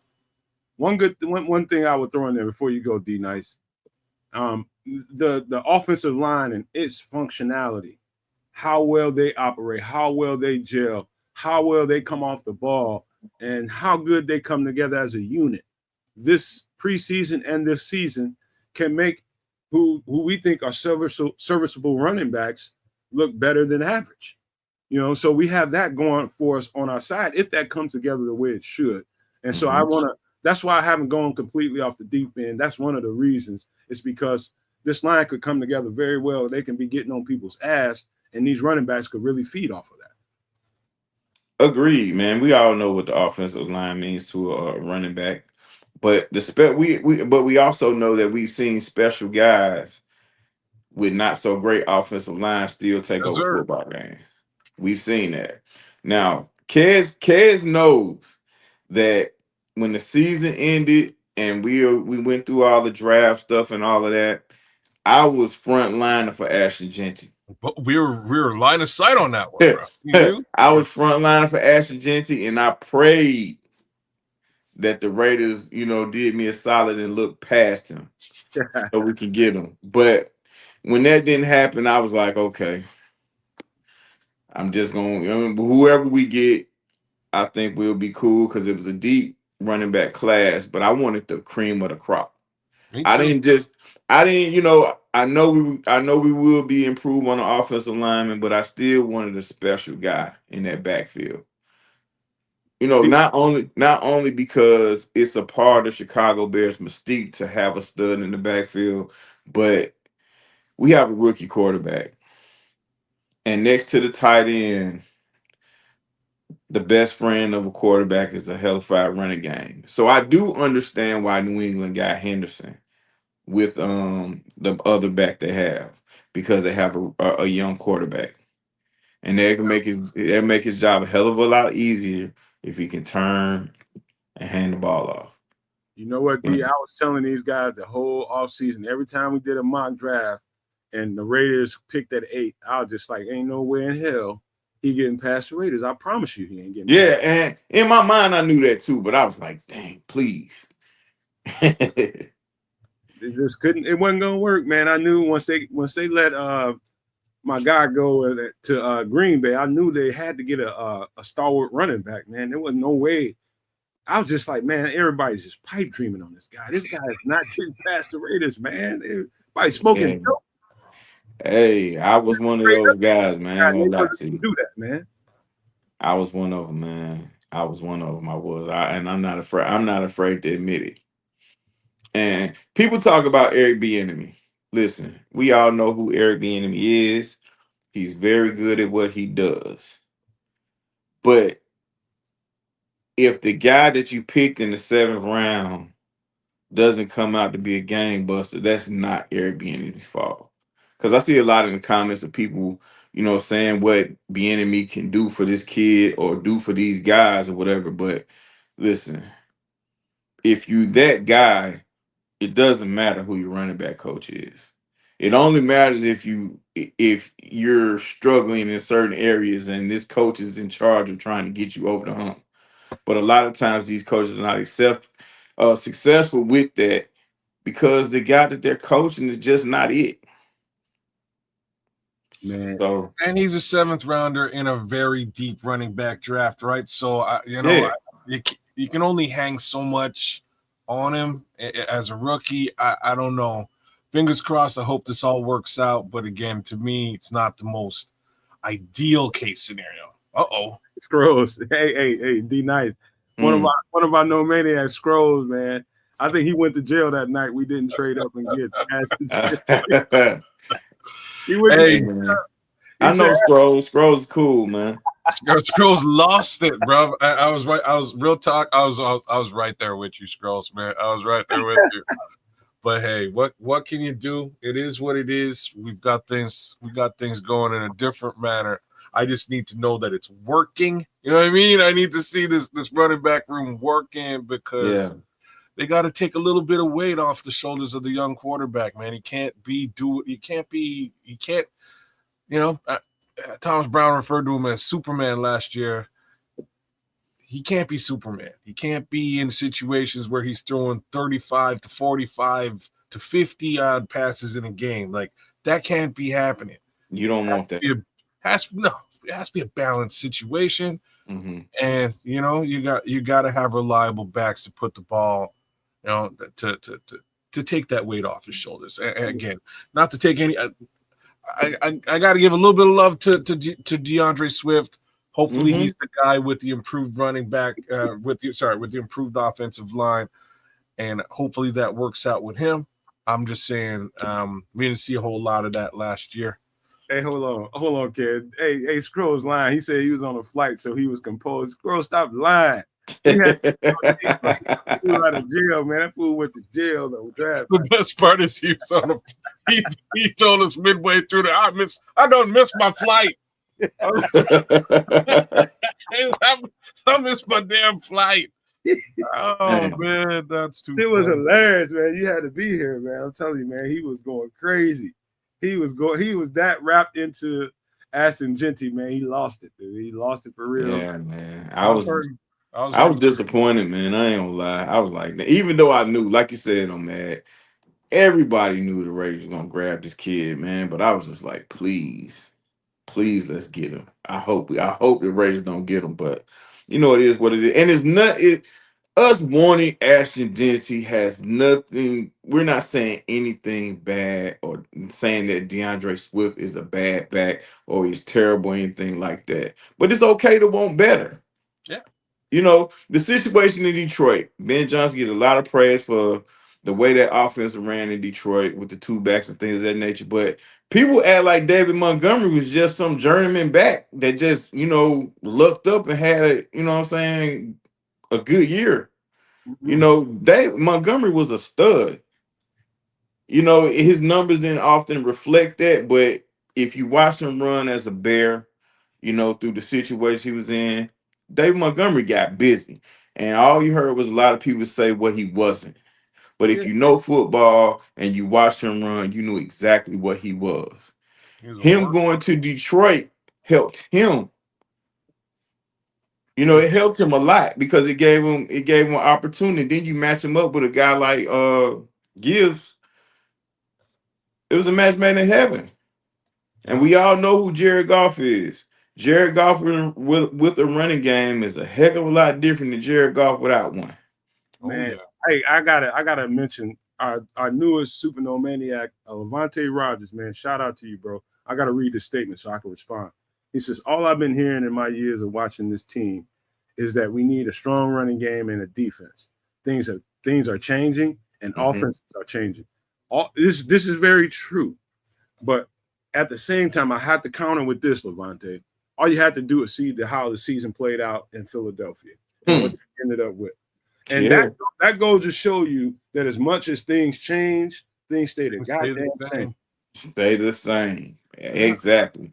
And notice when Dalvin Cook's brother, James Cook, had a heck of a year in Buffalo, Josh Allen wins the MVP. It's no coincidence, man. It's no coincidence. I don't care what anyone says, it's no coincidence. A good running back, a great running back takes you where you need to go. It takes a lot of pressure off that quarterback. That's what every team needs, man. It goes across every team. Goes without saying to make sure that Josh Allen doesn't have to bust his ass and wind up injured, right? Like he's gonna last the whole season. He'll get through it. Although when he does have to take off and run, he'll do that. Same thing with Jalen Hurts, right? He will take off and go running if he has to do it, but he knows he can hand the ball off to Saquon Barkley, and Saquon he's gonna pick up 5 to 15. Like that's just what every team needs, man. Just what every team needs, and I'm hoping we have that here. I know Ben Johnson is hoping it, but let me poo-poo on it a little bit so we can get right off of it. I'm kind of upset that Ryan Poles didn't pull the trigger when the trigger was there to be pulled, and then decided not to pull it a second time with Genty, right? And what I mean by that is the free agency period the year before was crazy. Every running back available of note was available, right? Derrick Henry, Josh Jacobs, Saquon Barkley, the list goes on. There was some humanity to be had. And, he went with Swift, which is a good back, 1,000-yard back, but he's kind of the middle grade back out of all those names I just gave you, right? Oh, yeah, that's true. That's true. And the Bears did offer Swift. I mean, they did offer Saquon. They offered him, Yeah. but Philadelphia offered more. He's from Philly. Yeah, that's what I mean. They offered more.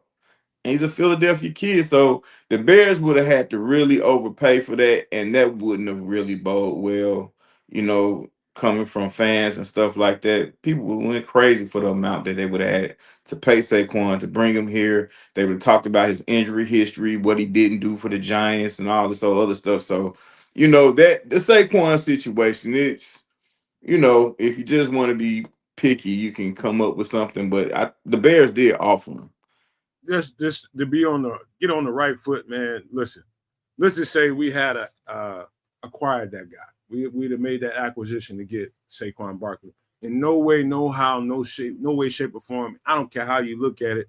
Were we anywhere near situated well enough that guy would have eaten or done the kind of job that he did in Philly in Chicago? No way, no how. No way. We are situated and set up. We didn't have the offensive line that he would have. There would have been. We would have been probably the best. We'd have been pissed off.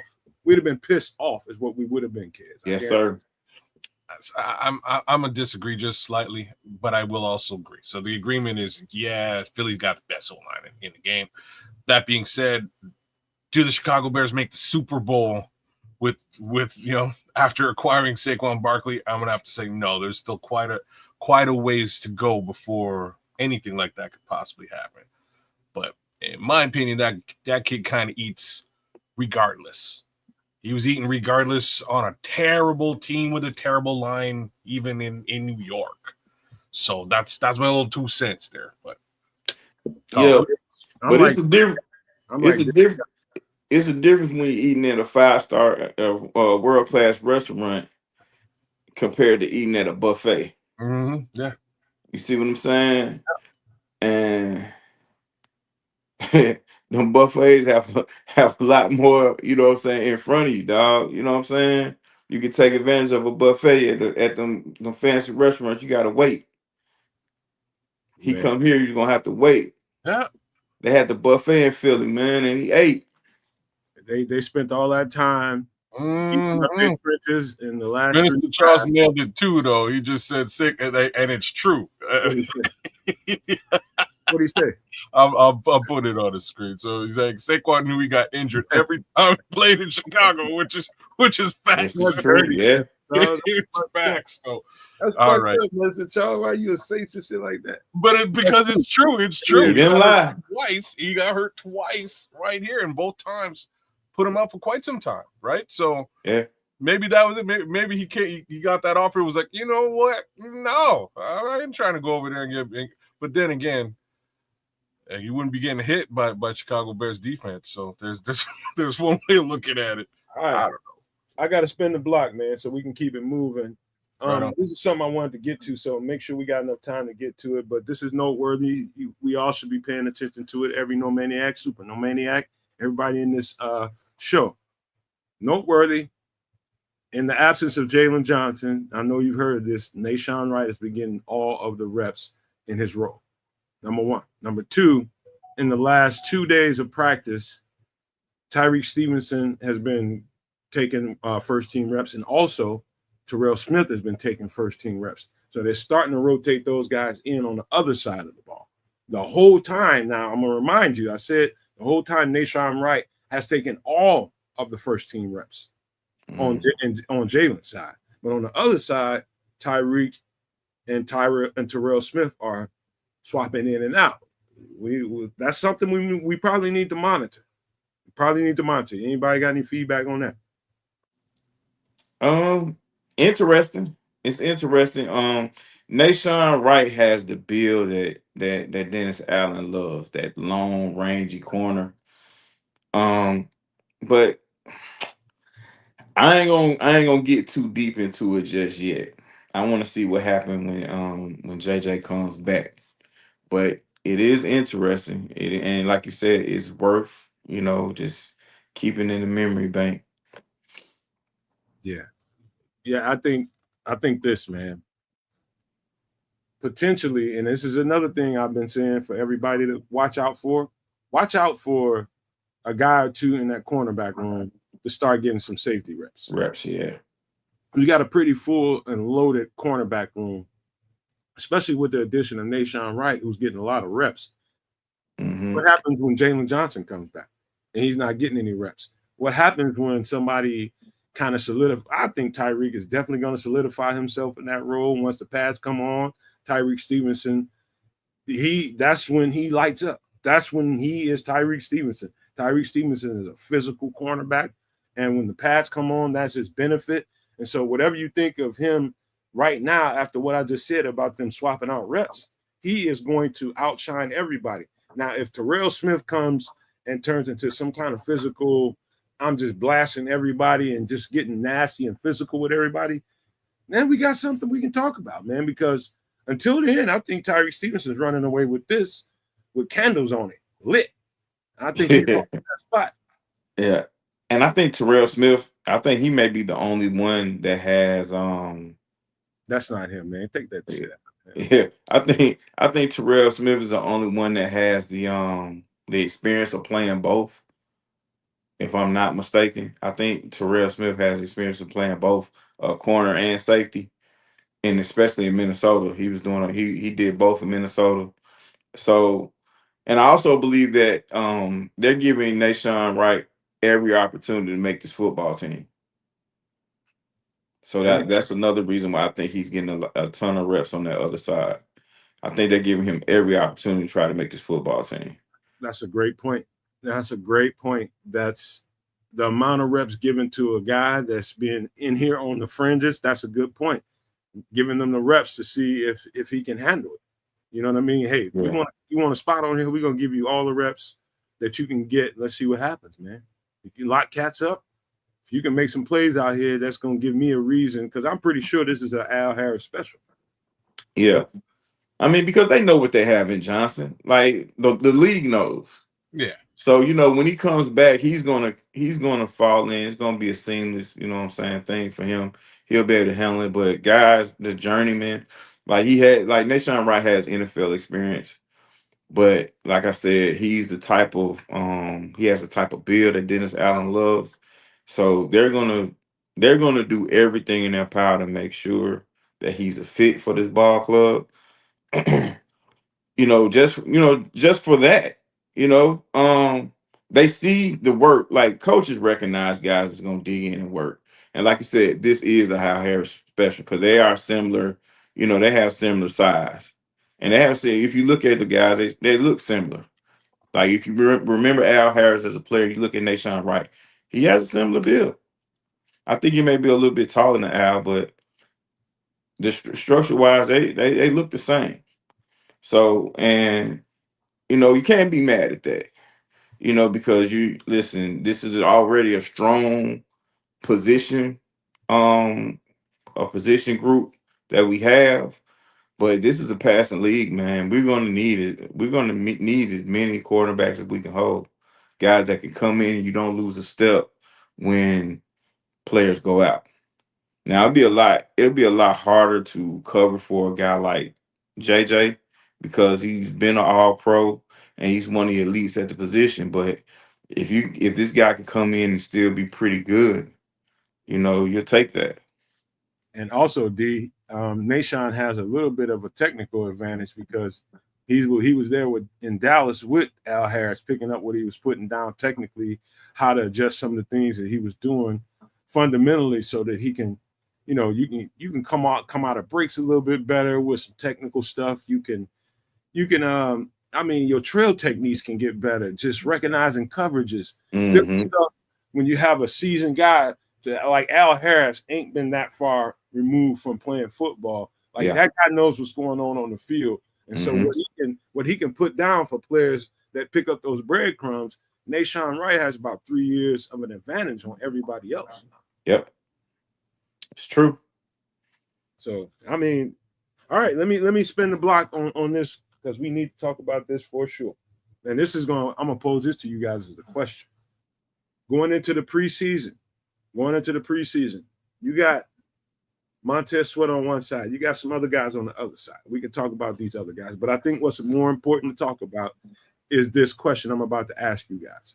If you're the coach and you have to prioritize who gets the most reps on the other side, who are you giving more reps to? Dominique Robinson or Austin Booker? And the next question is why? I'm giving more reps to Booker. And why? Mainly because I'm a jerk, but I'm giving more reps to Booker. They drafted him more recently.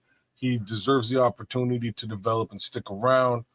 I'd be putting more emphasis on the guy that I just drafted and have more time with than the guy that I have to pay real soon. And Dominique Robinson's also in a very similar boat as well, let me clarify some stuff, because you could be possibly looking at removing Dominique Robinson from your roster, but you know you're going to keep Austin Booker. Austin Booker ain't going nowhere. Yeah, exactly.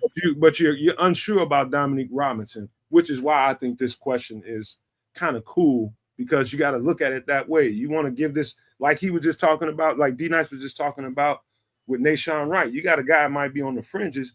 That guy might deserve a little bit more of a look so that you can be sure about what you want to do with him.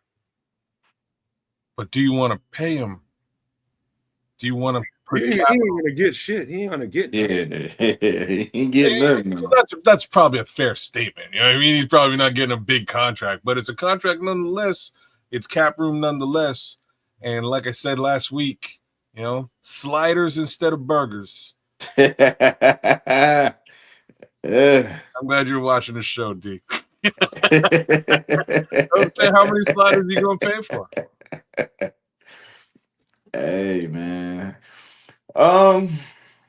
you done, Cass? Mm-hmm. Oh man, this is a tough one. But I think I'm gonna take the political route. See if you're gonna let me get away with it. I feel like this, man. You have an eye. You have the eye for the guy that you want over there already. Okay, we see Booker. Booker has a hell of a first step, but he's light in the ass, so he's kind of a liability in the run game. Now we've seen glimpses of Dominique Robinson, and I don't think the way things are going, it looks like he's not going to make the roster. But I would play Dominique Robinson just to do my due diligence to make sure when I let him out the door, I gave him every opportunity to be who we want him to be. So you gonna make sure, if I'm gonna cut him, I'm gonna make sure his ass cut up good. Yeah, I mean Austin Booker, you know, from a size, you know, perspective, he's light still, but he has a heck of a first step. And sometimes, like we seen him last year, that first step gets him out of position. But he has a motor, he has that, but he just doesn't have the size yet. So, I think we still have a little time to get Booker where he needs to be, but we have to make a decision on Dominique Robinson now. Yeah, I got him. That last piece there kind of does make it all make a little bit of sense. So Booker's sticking. You don't have to pay Booker. Right. He's sticking around regardless. Yeah. His issue is exactly what you mentioned. He's got to put on a little bit of size. It's the same problem my son's got. And that's the real reason why I'm like Booker. Reminds me of my kid. Anyways, yeah, full evaluation on Dominique Robinson before you make your decision. I'm kind of with it. Yeah, I mean, because it's going to be a lot of switching anyway on the D line. It's going, they have, because I've heard, not knowing if this is 100% true, but I've heard that Jervon Dexter is going to get a taste of that defensive end as well. So it's going to be a mean rotation, and I do think Booker serves a purpose. he could be in a situation where he plays a Mark Anderson role, where he's just a hired gun on 3rd and long or whatever, and he comes in and just add pressure. But if I'm gonna let Dominic Robinson go, I need to make sure I'm making the right move. I think So I yeah. think I think with the addition of what my guy Paul Rodriguez just put in the chat, Tano Passino, Hmm. Dominic Robinson got one foot out the door and he don't even know it yet. I So think he knows. He has to. You have to know if you're Dominic Robinson. You yeah, have to know. you gonna have to he's gonna have to overperform at this point. Yeah. I mean, really, I'm not trying to clown him or anything, but that's the reality, man. Yeah, it's just a fact, man. You've been given 3 years of an opportunity and you ain't cracked the code yet, man. And dog, you're gonna have to get it. I mean, get it like two dogs with a piece of bacon between them, ain't had nothing to eat in a week. You have to come with it, bruh. Two pits with a piece of bacon between them. They got it. Who want it? That's how he gonna have to be on the field in order for him to maintain a special teams role. What's crazy is he's probably gonna be like that too. You know what I mean? Like from what I'm hearing, he's put on a bunch of muscle. The question isn't, is he a freak athlete? He is. And He I think is. I think everybody can admit to that and knows it. The question was really like, do you have the tools in the bag that some of these other players have? And he clearly did not have them tools. Hopefully, maybe he's figured some stuff out over the course of an offseason, especially after playing with guys who came in with tools like Booker. So we'll have to give him a little bit of time to really come to that determination. But ouch. If Dominique was smart, he'd be keeping them boxes from Costco for packing. That's gross. Cold blooded, man. Hey, let me swerve a little bit more, man. And this is noteworthy because we talked about this a lot ever since we drafted Ruben Hippolyte. This is important to note.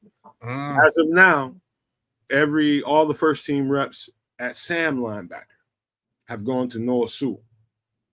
Noah Sewell was running. I know you've been waiting all week to say this. No, actually, I just found that out. Like 35 minutes before the show. Oh, word, okay. Yeah, I just found that out. He's been getting Courtney Cronin. Shout out to Courtney Cronin for that one. He's been running with the ones all week long. And what's more interesting to report is Ruben Hippolyte has been continuing. This is something I stress that should continue. Ruben Hippolyte has been getting the 2 reps from TJ Edwards at will. And so what I was saying about that was, okay, you started off giving him will reps.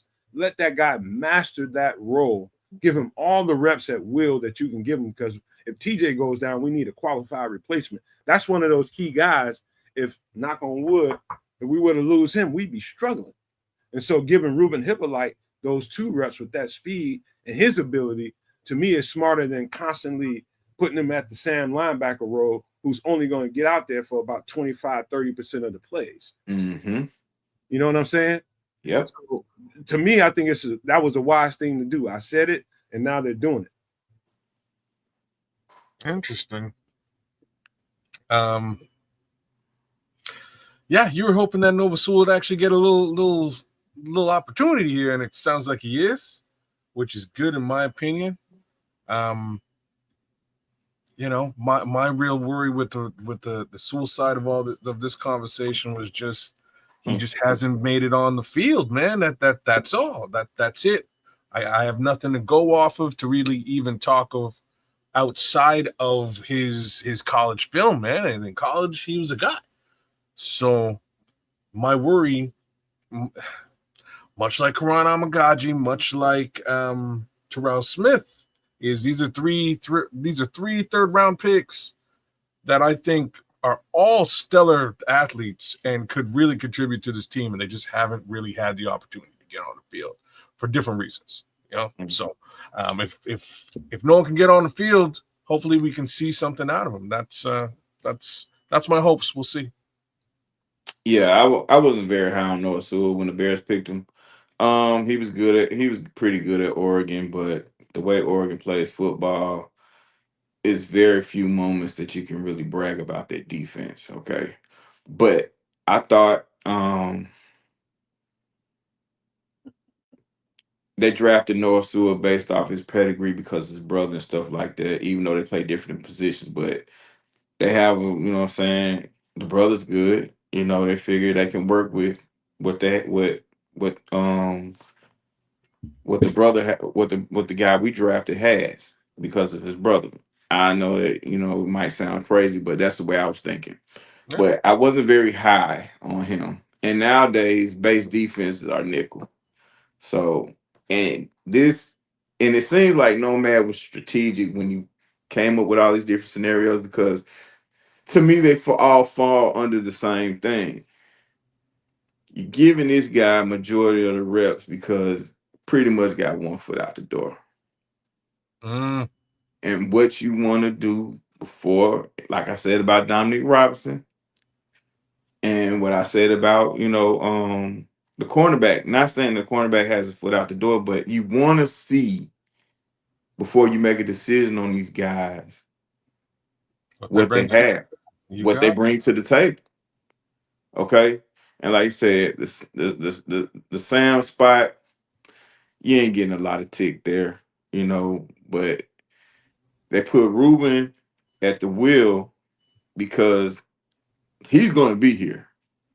And he's going to have, you know what I'm saying, he has the explosiveness and he has the hunger. And I think he can be effective. But Sewell, because of injuries or just not having the ability or having what's needed to get on the field, hasn't been someone that we can get a good eye on. So I think they're taking their opportunity right now to do that, because I think he's just one of those guys that's, you know, one foot out the door. I'm one of those people, man, that like studying. Like when I first got and started doing podcasts, Noah Sewell was one of the guys I studied heavily. You know, at that time when I was at the bar room and I had to study all these guys because Aldo was asking us to do that. You know what I mean? And that was the first time I'd done it on my own all the time, and I didn't realize I was doing it, but it was official. Like he asked us to go out and study these guys and, you know, try to come up with some stuff for him. And he was one of the guys that I hit, and I hit hard, man. And like Noah Sewell, like I'll just get this out of the way. Downfield speed, I don't know that I can tell you that Noah Sewell has downfield speed, which is why I think Sam linebacker is a great role for him. You know, because whenever who was it? What's his number 57? Jack Sanborn was in the game. Sanborn, yeah. He was playing more support the run kind of role. That's what a Sam linebacker does. You in on run support downs. When you're pretty sure that this is going to be a run play, I'm gonna leave 3 linebackers on the field. Other than that, you have no need for a Sam linebacker. Because like D Nice just said, most of the time you're in sub packages. And Kyler's out there. So when he is out there, that guy is a particular kind of football player that is adept to playing a physical brand of football. That is up to me. If you had to pick a linebacker on this team other than TJ Edwards that's just superior when it comes to physicality, I'm picking Noah Sewell for that. I know he hasn't done anything in Chicago. I know why people feel a certain way about him in Chicago. I know he hasn't been healthy. But I know this. What I saw on film in Oregon, if they cut that guy loose in situational football, which is what a Sam linebacker is, that guy's going to excel, man. I'm telling you. I believe in his tape, man. I believe in the tape that I saw.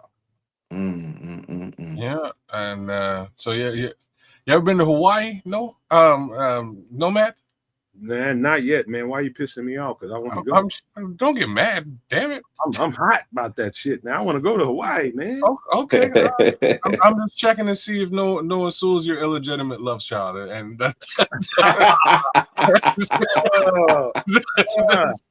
that's straight from the mind of the Stones. Atlanta, man. It could be, man. That's straight from the mind of the Stones, bro. I just had to throw it at you. So all right. So no, he's never been to it. He's never been to Hawaii. So odds are, yeah. So look, Richard Long. What I'm saying is, I'm not trying to layer it on thick for North Sioux. What I'm telling you is what a Sam linebacker is in a role of this kind of defense. You won't see him as much, nowhere near as much as you're going to see TJ and Tremaine. You're going to see that guy in spots. Like you saw Jack Sanborn. Jack Sanborn was out there when he was playing certain teams. He was out there a lot when he was playing certain teams. Like Detroit. When we play in Detroit, a physical running team, you had to have a lot of Jack Sanborn out there. Am I right? True. So when you have games like that, you want a more physical guy out there that's going to help you in run support. And so I think, I'm not saying that Ruben Hippolyte can't do it. I'm telling you, I know Noah Sewell can do it, and I think he's an asset on this team. For physicality reasons, I think this guy's an asset on this team. And you know what? A change of scheme is good for a lot of the players that's been here during that past regime. Because with Eberflus, it was more about coverage, sitting back and waiting on the defense. I'm waiting on the offense to try to find a place and hit a spot. But this defense here is about being physical and attacking, the football. With Eberflus's defense, you had to wait till someone catch the ball before you attack the ball. This one is we're attacking from the snap, more exotic blitzes and things of that nature. So, hey, if you feel like that's Noah Sewell's strength to get after it like that, then maybe this could help him excel. Maybe he can turn it up a notch. But this is the opportunity. They're going to find out.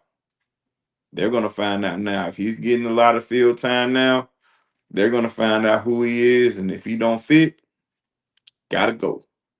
Hey, this is was that 9 months before, or is that his birthday? Slow us up, man, before y'all get on me about that.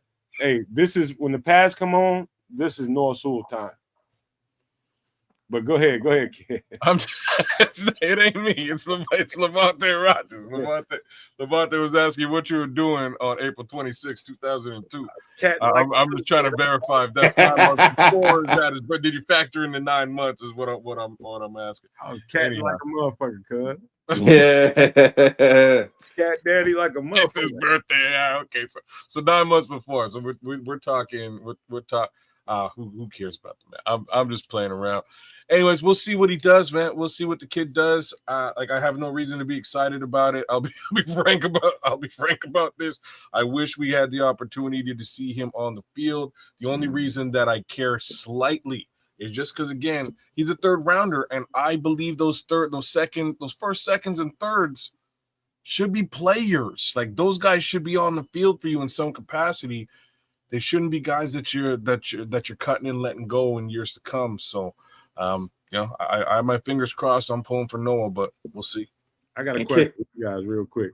You ever pulled up somewhere, you met abroad, and you pulled up in the car, and you just had to find a place to park, and pop, pop, pop, pop.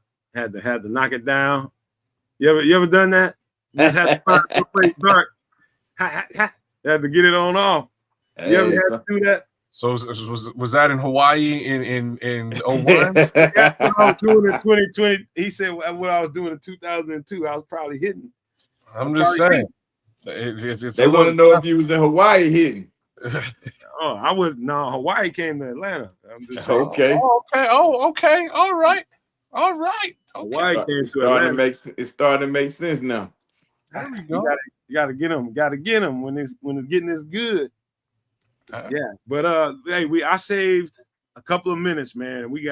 I got a whole conversation about the whole thing with Caleb Williams and structurally how he's getting set up to do this thing, and the whole thing about Dan Orlovsky. So Dan Orlovsky made a statement, and I'll kind of paraphrase what he said.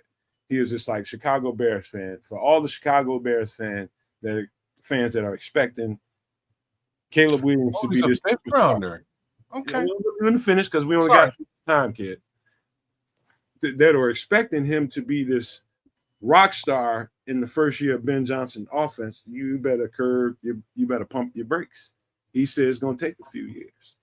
And people got in a certain way about that. All I'm saying is Nomad has been trying to tell you guys that he is getting rid of some muscle memory and replacing some muscle memory, and it ain't that easy.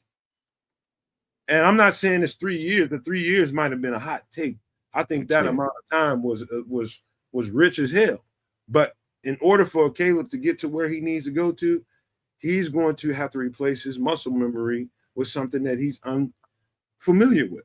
And I've been saying that this whole entire offseason. It took an NFL player to repeat what I said, and everybody got upset as fuck on Twitter. And people have been coming at me. I'm like, dude, what do you want me to say? I've been saying that.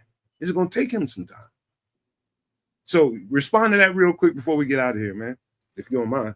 Well, so you're saying Dan Orlovsky knows what he's talking about?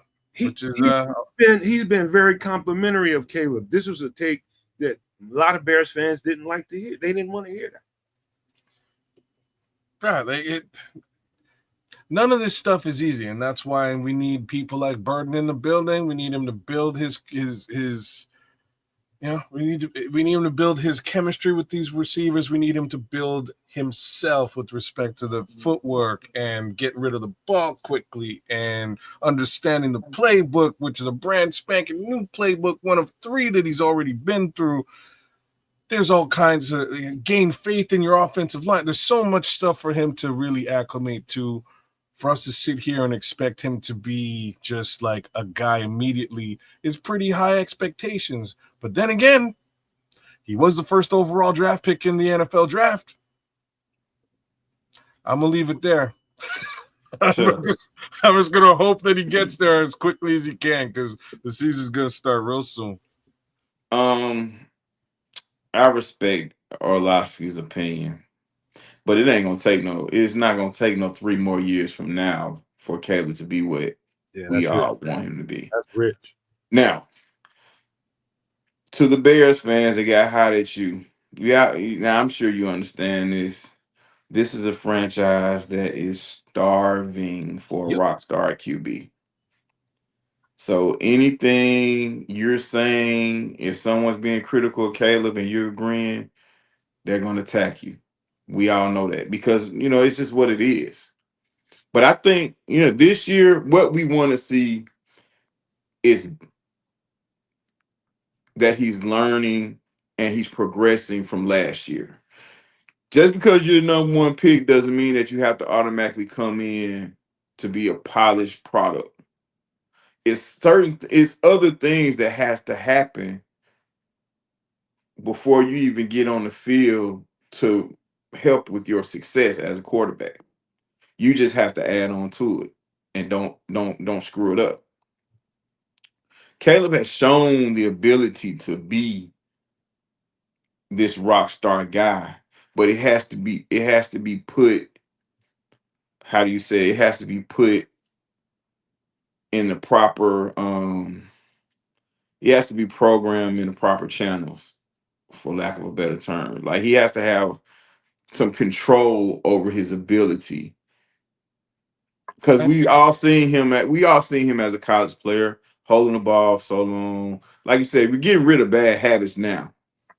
But through getting rid of the bad habits, we want to see improvement from last year. We want to see that he understands what he's doing as he becomes a professional quarterback. We want to see growth. So that's all I'm asking for. But I believe by year 3 for Caleb Williams, he'll be what the Bears fans want him to be. I'll tell you what, man. And this is totally up to you guys. I'm talking about Kedge, you, and D Nice. We do a little bit of overtime if y'all want to. Do a little bit of overtime. When I say a little bit, we can get 30, 40 minutes in. If y'all want, it's up to y'all. If y'all feel like doing it, because I don't think me rushing y'all to this Caleb conversation is the best thing to do. But I'll let y'all call it. If y'all want to get out of here, we can get out of here. We'll do the organic thing tonight. It's only 11 o'clock on the East Coast, so I got another little bit to share, to spend a little bit of extra time. The facts is, just going over top of what you were saying there, D. We have the coach for this though. That's where my faith is right now, and it's going to be a little bit of an assessment and a full evaluation. Here's what his shortcomings are. Here's what he needs to learn. The cool thing is that I believe this is a guy who can scheme around that, leverage it, and utilize it to the best of its abilities. And why I say these things is because that's what he did with Jared Goff, right? He kind of took an ailing quarterback and said, okay, well, here's how I can utilize you best. Not going to put the ball in your hands 50 times a game. Let me get you a running back, get the run game going, and make sure that I'm scheming open a slot receiver on every possible interval. And if he's open, you know where to go.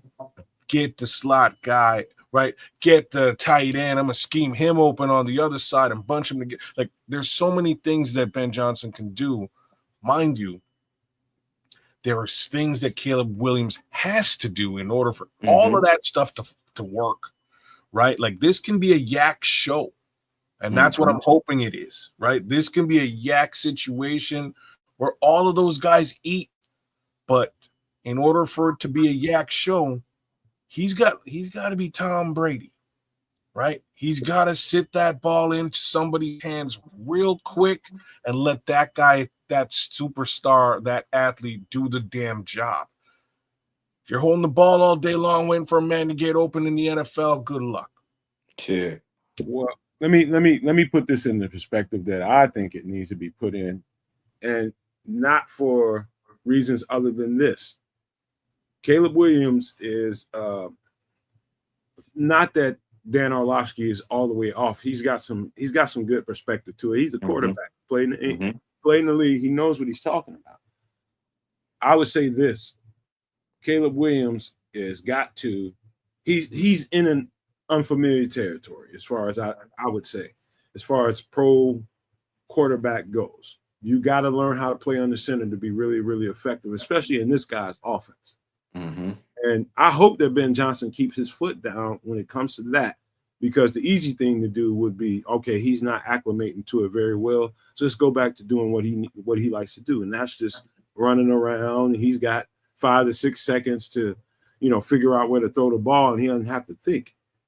That's not what you want. In order to get Caleb Williams to where you need him to be with his physical skill set, his skill set is tremendous. In order for you to get the best out of Caleb Williams, you need to teach him this game. And so at this point with Caleb Williams, he is trying to listen to the verbiage, go to the huddle, the pre-snap stuff, just getting to the line of scrimmage. Now you get to the line of scrimmage. Now can you dissect what the defense is trying to do to you? Are you sure? Are you comfortable with what you think this defense is? Can you call a check at the line of scrimmage to counter what the defense is trying to do to you? Are they disguising things? Do you know exactly what coverage they're sitting in? And do you know exactly what play to get into? They're trying to figure that shit out with Caleb as we speak. And so when Dan Orlovsky says stuff like that, you have to understand the perspective that he's coming from when he says it. And I'm not going to totally just shit on the guy. I believe there's some truth to it, 110%. But that doesn't mean Caleb can't get past this hurdle. It's a huge hurdle because he hasn't done this before. Yeah. I think the coaching staff understands, and Caleb put on display last season what he can do. Now, I think this offseason they focused a lot on the things that he has been uncomfortable with, and they're really trying to hammer that home to him. Because, like I said, man, nobody's saying Caleb, just because he's number one pick doesn't mean he was supposed to be perfect coming out. You still have to coach these guys, because being good enough and successful in college football does not mean that you're going to come to the pro game and be dominant. It just doesn't mean that. Hell, Peyton Manning came in and he struggled mightily, led the league in interceptions. And if you pay attention to what Sean Payton did to Bo Nix at the beginning of the season, I hate to, just mention other coaches on other teams, but this was something worth looking at. Sean Payton put Bo Nix in the most uncomfortable situations the first couple of weeks of the season, and had him throwing the ball at a ridiculous rate. And Bo Nix, he struggled the first part of the season because he was doing things that he was uncomfortable with. But by the time week 6 or 7 came, you seen the evolution. You seen Bo Nix reaping the rewards of the tough coaching. And really that's what coaching is. You know what I'm saying? It's maturating these abilities of these guys as you know what I'm saying, come in and that's looked at as special. Your job is to take them to that extra level. And putting guys in situations where they're uncomfortable and they have to learn how to be comfortable in these situations. That's how they excel. Because it's well documented what Caleb struggled with. Holding the ball too long, he was inconsistent with the deep ball. And these coaches have answers. So okay, we know what you can do. We're not gonna pay attention, we're not gonna focus on that right now. What we're gonna do, we're gonna focus on getting your footwork right so you'll be able to hit that deep ball more consistently. We're gonna focus on you, you know what I'm saying, playing under center. We're gonna focus on your eyes, make sure you know what you're looking at, make sure you know what I'm saying you can identify who's what, and when you're dropping back, your vision is, you know what I'm saying, where it needs to be, and you can be more deceptive with the football, and you can find your reads a lot quicker as well. So I think the struggles we were hearing in these first couple of days is because he's trying to get through the things that he's uncomfortable with. But by the middle of this season and into next year, we're going to have the guy that we always wanted in this city, that I'm, quarterback. I'm gonna say this, man, and people listen. Whenever you're doing something for the first time and it's not comfortable for you, there's going to be that learning curve, man. That learning curve, it's as round as you make it. You know what I'm saying? It's as round as you make it. If you're rigid to the coaching, if you're rigid to the teaching, and you're rigid to the why they're trying to teach it to you, then you might struggle with that longer than you should. You got to be willing. You got to be a willing participant in the coaching and the teaching. And I'm saying Caleb Williams sounds to me like he's ready to accept that challenge, man. He does. And he sounds like it. What I would say to you guys, and this is just a warning, don't be surprised once the pads come on and they start getting into a little bit more serious football. You start hearing, oh, shit. Case Keenum is looking better than Caleb Williams in the offense. Tyson Bagent even is looking better than Caleb Williams in the offense. When you hear that kind of stuff, and I'm almost guaranteeing you're going to hear that. Don't take that as okay. Oh shit, Caleb, what's going on inside House Hall? What you should look at, how you should look at that, and I'm just giving you my experience and my perspective. You should look at that as okay. They're not feeling like Caleb is where he needs to be. They want to put some other stuff on the field to show him this is how it should look. That's how you should look at it. They're replacing him to put somebody on the field that can operate this thing in the right way. If it comes down to footwork, when it gets down the 3-foot drop, a 3-step drop, a 5-step drop, this is what it should look like when you plant your back foot on the ground and you're throwing it somewhere. This is a timing-based offense. Yeah. And so what I think they're doing, and I think Ben was smart for doing this, is kind of building this thing in a way that they're focusing on the short game. We talked about that a lot of times, kids. Focus on the short game for now and then build it out from there. Mm-hmm. That's why I think Caleb Williams is, and that's why I think Ben Johnson and the Bears think Caleb Williams is. He needs to be a short game robot. That's why I said Tom Brady. And Tom Brady's, I don't say Tom Brady like because he's like my favorite quarterback in the world. He's not. I hate Tom Brady. I'm just to let the world know.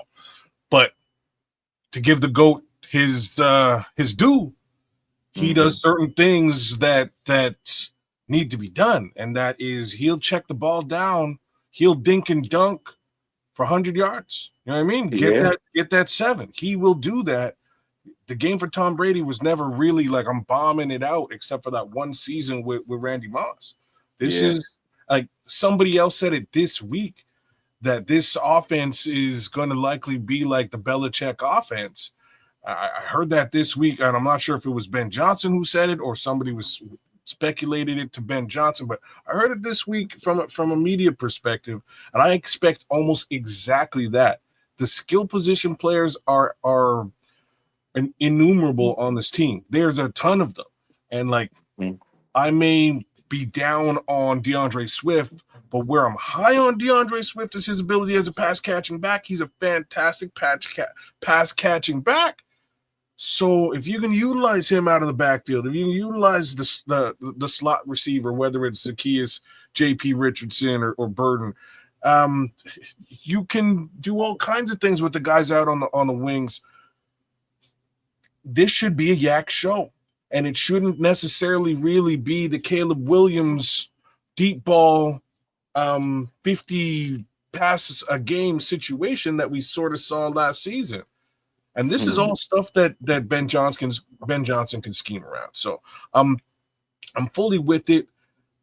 Where Nomad was a minute ago is that it should honestly sound exactly the way that it does right now. This is growing pains early into a brand new tenure of a new head coach / new offensive coordinator / new staff, second year rookie. Right, like it should be growing pains. It should be a little bit of uncertainty and mistakes should happen. I'm glad he's yanking folks off the field. It all makes sense to me, but this is how you learn. Yeah. And Caleb has had the luxury of having, you know what I'm saying, pretty good athletic ability to escape the pocket versus those other two guys, Bajan and Keenum. They've had to learn to play the quarterback the traditional way. Yeah. So there are some things that they right now that they do better than He may be ahead of him. You're right. Yeah. And it doesn't mean that they're better quarterbacks than Caleb. But very few people have it all. Okay. Like I said, if you have the athletic ability, there are certain things that you don't have to worry about doing at these lower levels of football. Unfortunately, those habits, you're going to bring those to the NFL where, those margins are going to kind of shrink with you being able to get away with certain things. So he has to learn how to mix up his athletic ability with the traditional style of quarterback play. This is it. So Levante, you nailed it though, D. Like he should be rolling out while that slot is crossing. You know what I mean? Like that should rolling out, ain't looking for that slot. He was now wide open. Boom, you nail him for 15 yards. He gets some additional yak. Like that's how this should work. Well, not only that, it's even his on his 3 and 5 step drops. Those drops have to match with, the routes that, the receiver that's going deep. You got to match them. Those steps got to match. Yeah. So when that ball comes out, you know what I mean? Because we don't listen, when he throws that ball deep, it looks good. It just doesn't land where it's supposed to land all the time. You know what I mean? That means it's some timing off, and bad footwork will affect your timing. So, you know what, guys? Football sounds so complicated when you describe it in the terms of we're breaking it down. Like Caleb is at the point where he's still struggling to get to the line of scrimmage with about 12 to 15 seconds left on the clock, giving him time to be able to decode the defense, right? Decode what he sees in front of him so that he makes the proper checks, the proper pass pro slides. You have to slide and make sure that you're protected on this route or on this play if it's a pass play. Just simple stuff like that. He's trying to get to the line of scrimmage and decode what's going on in front of him at the right time. Right now, he's late. So the game is fast for him right now. Yeah. It's extremely fast for him right now. And at this point, Ben Johnson has said it at the podium. We're just waiting for that point where things slow down for Caleb. That's why they're piling on Caleb right now. They're just piling on information on him so that once he gets to a point where he's used to that, he's used to a lot of information dissemination, I probably said a whole lot right there that didn't make a lot of sense. But when he can disseminate the information in front of him, that means coverages, knowing what they're trying to do to you, and knowing what he has in the bag already. They already called 2 plays in the huddle, bro. They called 2 plays in the huddle, whether it was 2 pass plays or 2 run plays, whether it was a run play and a pass play, whichever one, they're calling 2 plays in the huddle. Typically, that's a West Coast offense. Yeah. And what he needs to get to when he gets to the line of scrimmage, he needs to decode what's going on in front of him and be comfortable with that decision and run that play.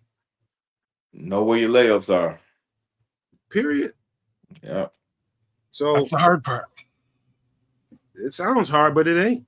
It ain't. What makes it hard is that he's created these bad habits, in college and high school of always looking for the big play.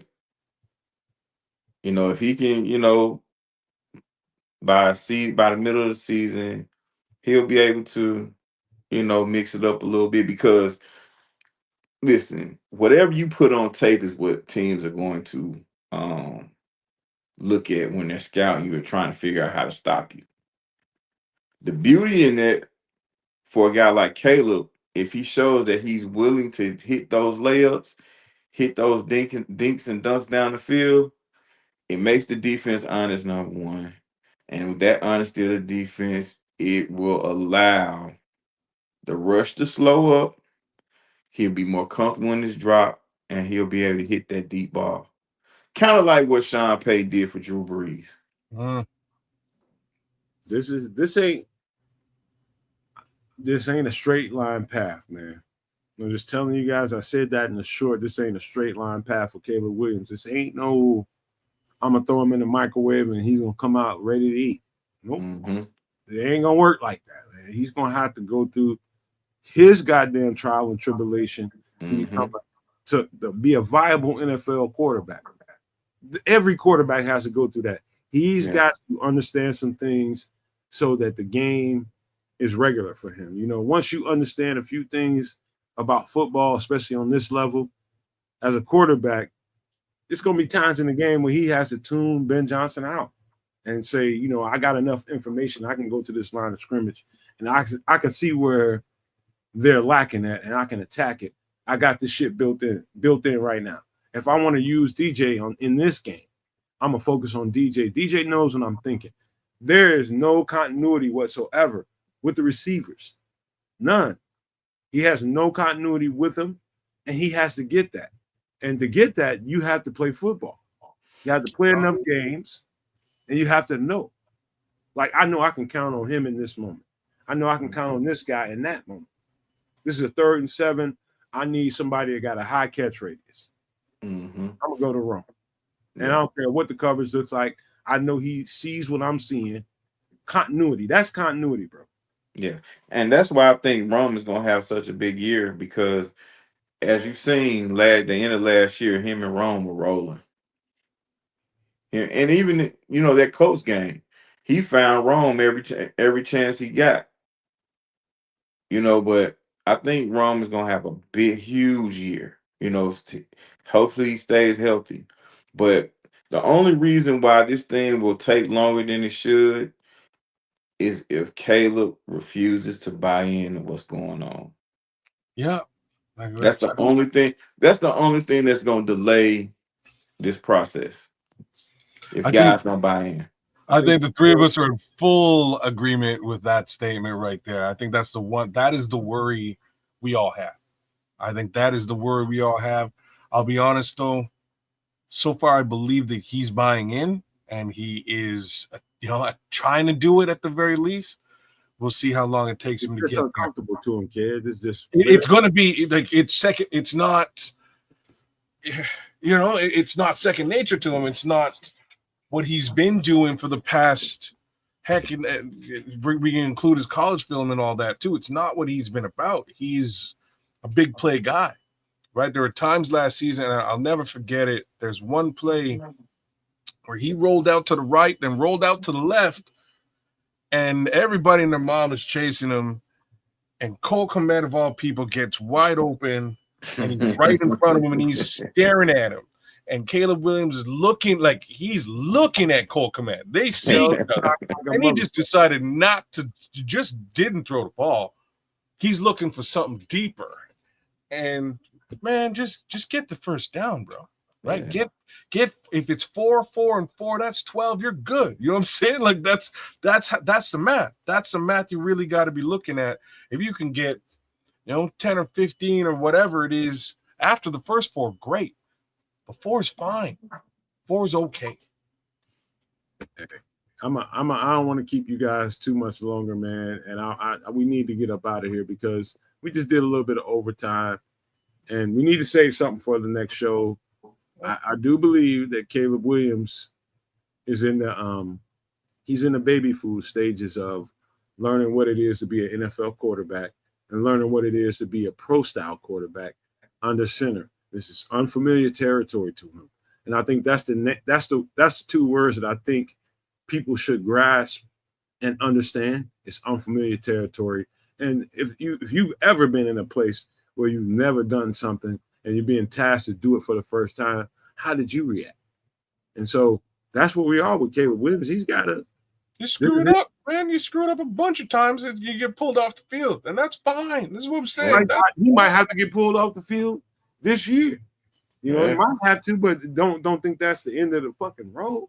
It might be time for him to stand there and learn from somebody who knows how to operate in that system. It's not. He'll figure it out. It'll eventually click.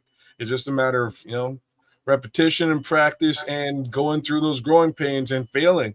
Like when you fail, you're gonna be like failure's the best, and it's just something I have to say, because you take that failing and you go back to the well and you go, how did I screw this up? What did I do wrong?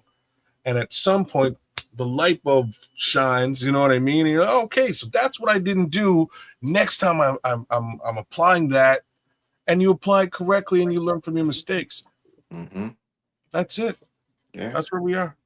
Yeah, right. I mean, in a perfect world, he comes out and wins the MVP like Lamar Jackson did his second year. But if he can just boost his production up about 60 more percent than he had last year, we got something, man. That's it. We're gonna be all right. We've got situationally. I like the way we're set up. I like the way that we put kind of stop gaps in place in case people start struggling. Mm-hmm. You know what I mean? We've done that, and I like how we're set up. But we could talk about this on some extra sauce a little bit more and get into some more of this nuanced detail of that. But I'm just adamant with the people that support us. I don't want anybody to fall into this trap of Caleb's going to be spectacular. And if he's not, people are going to be, everybody's going to come at you and you're going to be like, what the fuck do I say? What I'm trying to do is curb your expectation because he's learning and he needs more and more and more and more reps to get to where he needs to be. And that's just where we are, unfortunately. That's where it is. But we got to get out of here, man. Kez, you want to give some closing thoughts, some shout outs, pleasantries, do that shit. Yeah. Big shout out to my guy D Nice for joining us. Big shout out to the folks over at CSP, including my guy the Bishop, who's in the chat tonight. Shout out to you, Bishop. I'll give the rest of y'all a little bit of love before we head out of here. Chris Foster joined us today. He's beating up everybody in the chat, but it's fine. That's what Chris Foster do. We got some Detroit love out here. We got Don Burr in the building. No love for you, Don Burr, as it should be. T Lines fan is out there. What is it? T Lines Run the North is out there. You get no love too, but you know what it is. Richard Long's with us tonight. FFG came through. Big ups to FFG and DG. Daryl Gibson's with us. It's Crimson's out there holding it down with the wrench, keeping the chat legit. Bear Truth 9, my guys out there. Shout out to you, BT9. Scrolls always cracking jokes, man. Keeping it lively. Paul Richardson, Paul Rodriguez, Levante Rogers, both y'all out there. Shout out to both of you guys for again keeping it real in the chat. The Good Minister's with us. He's doing the darn thing. So is Ron C and G-Man. And Who else is out there chopping it up, man? Honestly, the chat was popping tonight. That's what it's all about. Ryan Schlantzer's with us tonight. Who else, man? Anybody else? I'm sure I'm missing a bunch of folks, but hey, you know what? We'll keep it short and sweet tonight. And by all means, wipe your feet at the door. Give a like, share, subscribe right here at the Nomad Network. Do the same thing over at Keds of Canuck, and we keep building and we keep growing. The website will be launched very shortly. I know we've been telling you that for God knows how long, but I just spent the better part of the last 48 hours working on it. We should be ready to rock and roll real soon. There'll be some dope merch out there for you guys to cop and support the network, and we hope you like it. That being said, throwing it down to my guy D Nice. D, what do you got to say? Hey man, thanks for having me, guys. Again, great working, kicking it with you all tonight, man. Shout out to the chat. Shout out to all the Nomaniacs.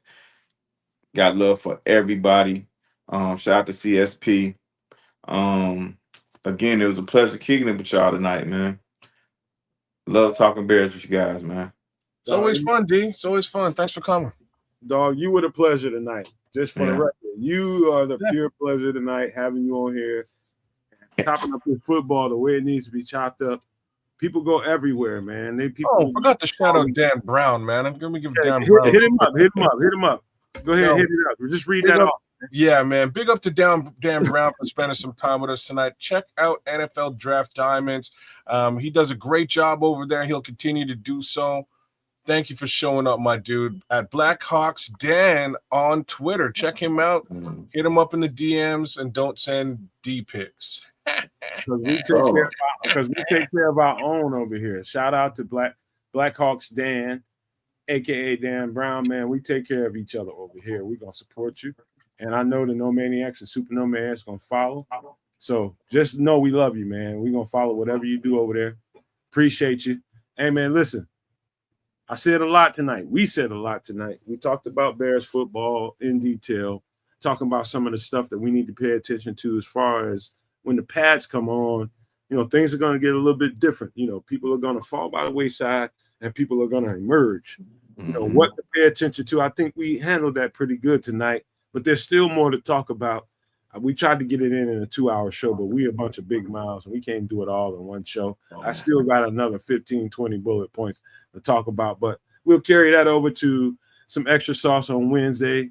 I'm going to try not to do any of that stuff on Feed the Bears throughout the week. And I would just ask you guys, if you're willing to, man, subscribe to the channel. Make sure you do that because it costs you nothing to do it. Make sure you hit that like button. And if you don't mind, share it with your people and say, if you like Bears coverage, these are the guys you probably need to be listening to. They're kind of low key, but these are the guys you probably need to be paying attention to when you want to talk about your Bears. These are the guys to go holler at. And so we pride ourselves on that. I want to say this, man. We do have the website coming out, just like Kid said. It's only like a snap away, really. We can do it now if we wanted to, but there's a couple of little technical difficulties we need to get to.